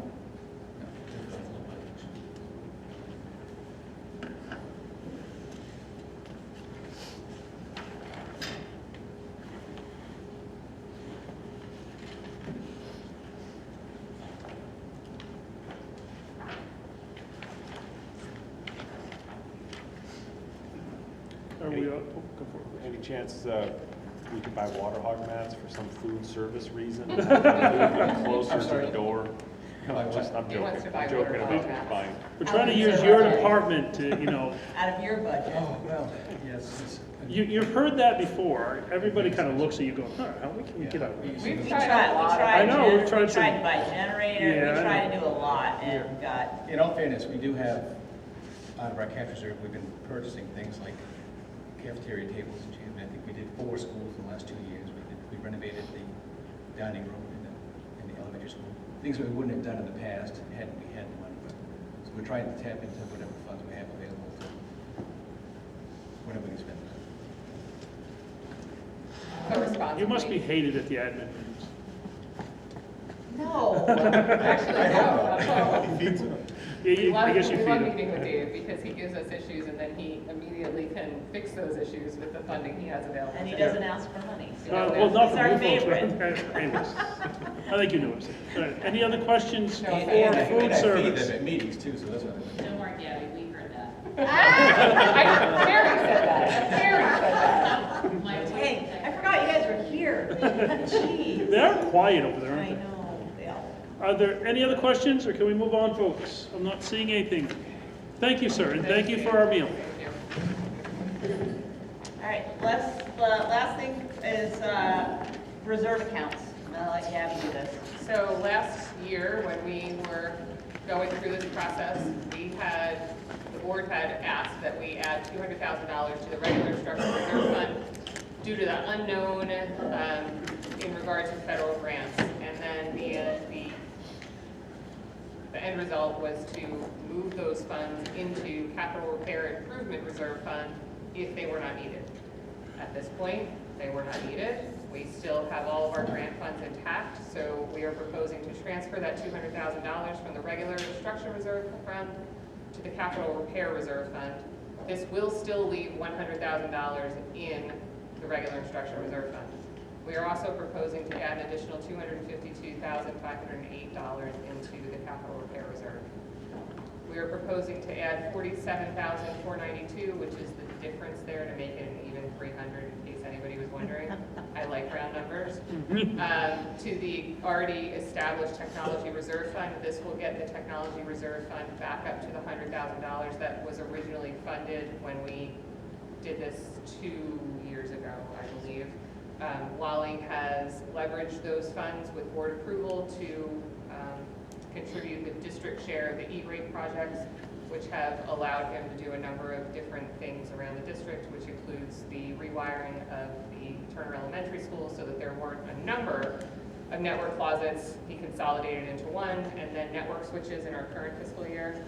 Next fiscal year is rewiring For rewiring TPS potentially. with a similar benefit to TES, consolidation, reduction in hardware needs and desires. It also allows Wally to not increase the budget every 3 years for the Aruba licenses that are a 3-year period. So last year we talked about increasing it $9,200 annually, I believe. We don't have to do that specific amount this year because we're increasing it back up to $100,000, proposing to increase it. Also requesting to establish and transfer $500,000 to a land acquisition reserve fund, which will allow us to purchase, per approval from the towns, the property across the street from TPS and Jimmy's.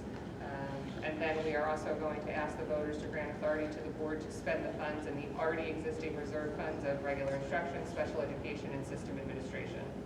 Just as a recap, the regular instruction is to allow for any unanticipated expenses.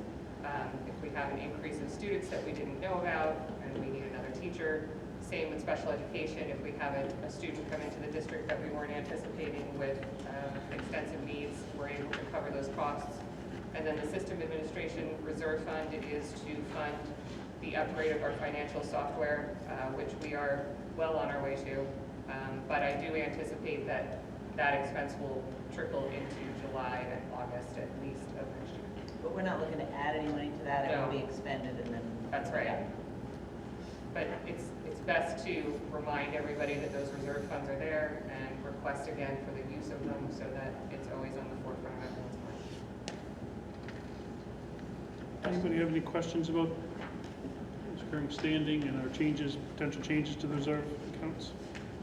Also, just so you have it in your books, there is a breakdown of what has been put into and spent from reserve funds over the last several fiscal years, and then the unallocated fund balance worksheet, which we do go over after the auditor finalizes the financial statement, but it just gives you a breakdown on what we are allowed to have in the unallocated fund balance, and then what we propose to do with the funds over that unallocated balance. Jen? So I have a question about the land reserve fund. Yep. So if that doesn't get approved by the voters, then where do we put that 500,000? It would stay in the unallocated It fund would just stay balance. unallocated. If it doesn't get approved in May, we would have the option of going back out. The option that we have extends beyond that May date. I think the option, if I recall, we had it through December. So we would have an opportunity, if the board wanted to, go back out to a second vote to see if we could get it passed. If not, then at the end of the season, we would just transfer, in the next budget cycle, transfer the money out for some other use. So I guess just for the accounting purposes, I'm just trying to process in my head. So if, and I'm not saying if it doesn't, but if it doesn't get approved and say we needed to use that reserve and it's in unallocated, we can, right? Okay. You can't touch the money in That's what I unallocated fund balance. It has to be earmarked for a specific Okay. purpose. So that will sit there for the year if it doesn't get approved. Yes. Any other questions, folks?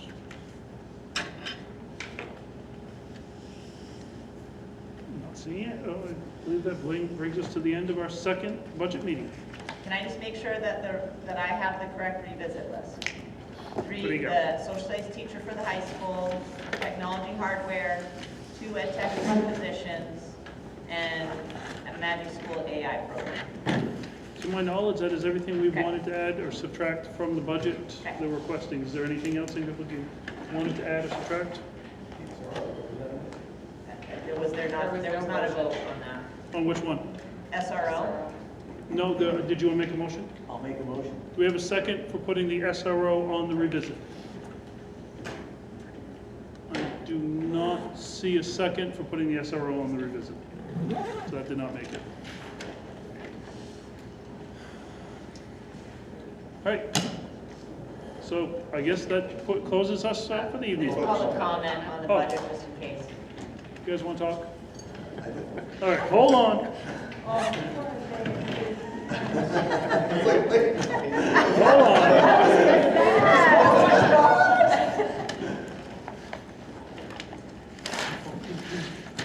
Okay, public comment, preamble. Our board meetings are conducted for the purpose of carrying out the official business of our schools. It is important to note that meetings of the board are open to the public. However, they are not public forums. At each full meeting of the board, time is allocated to provide opportunities for citizens and employees to express opinions and concerns related to the matters under consideration by the board. These comments shall be within the guidelines set forth in Board Policy BEDH, public participation at board meetings. Copies of the policy are available here and on the district's website. I would like to highlight the following. The chair is responsible for recognizing all speakers. We ask that speakers identify themselves by sharing their names and town of residence. Each speaker will be limited to 3 minutes to express their views. Speakers should direct all comments to the board, especially the board chair. This is an opportunity for the board to listen to the opinions of the public and that relate to school and educational matters. It is not intended to be a conversation or a debate of issues. We know that the school-related issues can be emotional, but we ask that civility is maintained. We will not permit profanity, gossip, defamatory comments, shouting at one another, or comments that disparage or attack individuals or groups. The board is faced with many important issues. For the sake of efficiency, the board discourages duplication or repetition of comments. The board will not permit complaints or allegations against staff members. We certainly care about these concerns, but they are personal matters which the board is not permitted to hear in public. If there is complaints against staff, these will be handled appropriately through our complaint policy, KE. To reiterate, this is just a highlight of key points. Please refer to policy BEDH for a complete description of our public policy participation, or public, whatever. There's a record here. So, is there any public who would like to speak? Please state your name and town and I'm Isaiah Davis. I've been teaching here for 26 years, I think, I've lost track. As a social studies teacher, I want to talk about that position. I'm also the social studies teacher when Mr. Shaw referred to, one that also teaches video production. That's me. I want to mention, so a couple of things just for information, like we do have a lot of students request social studies classes. We offer a lot of AP classes. We offer AP US, AP World, AP Gov, AP Psych. They're all very popular. We have a lot of students that get a lot of dual enrollment credit as well as AP credit. Those are not necessarily the classes that would be cut. We also offer a lot of other popular electives. Debate, there's a new class that's being offered by a teacher called Bones and Stones next year. We have a lot of psychology classes for fellow. Those classes are full of kids that are learning all kinds of things.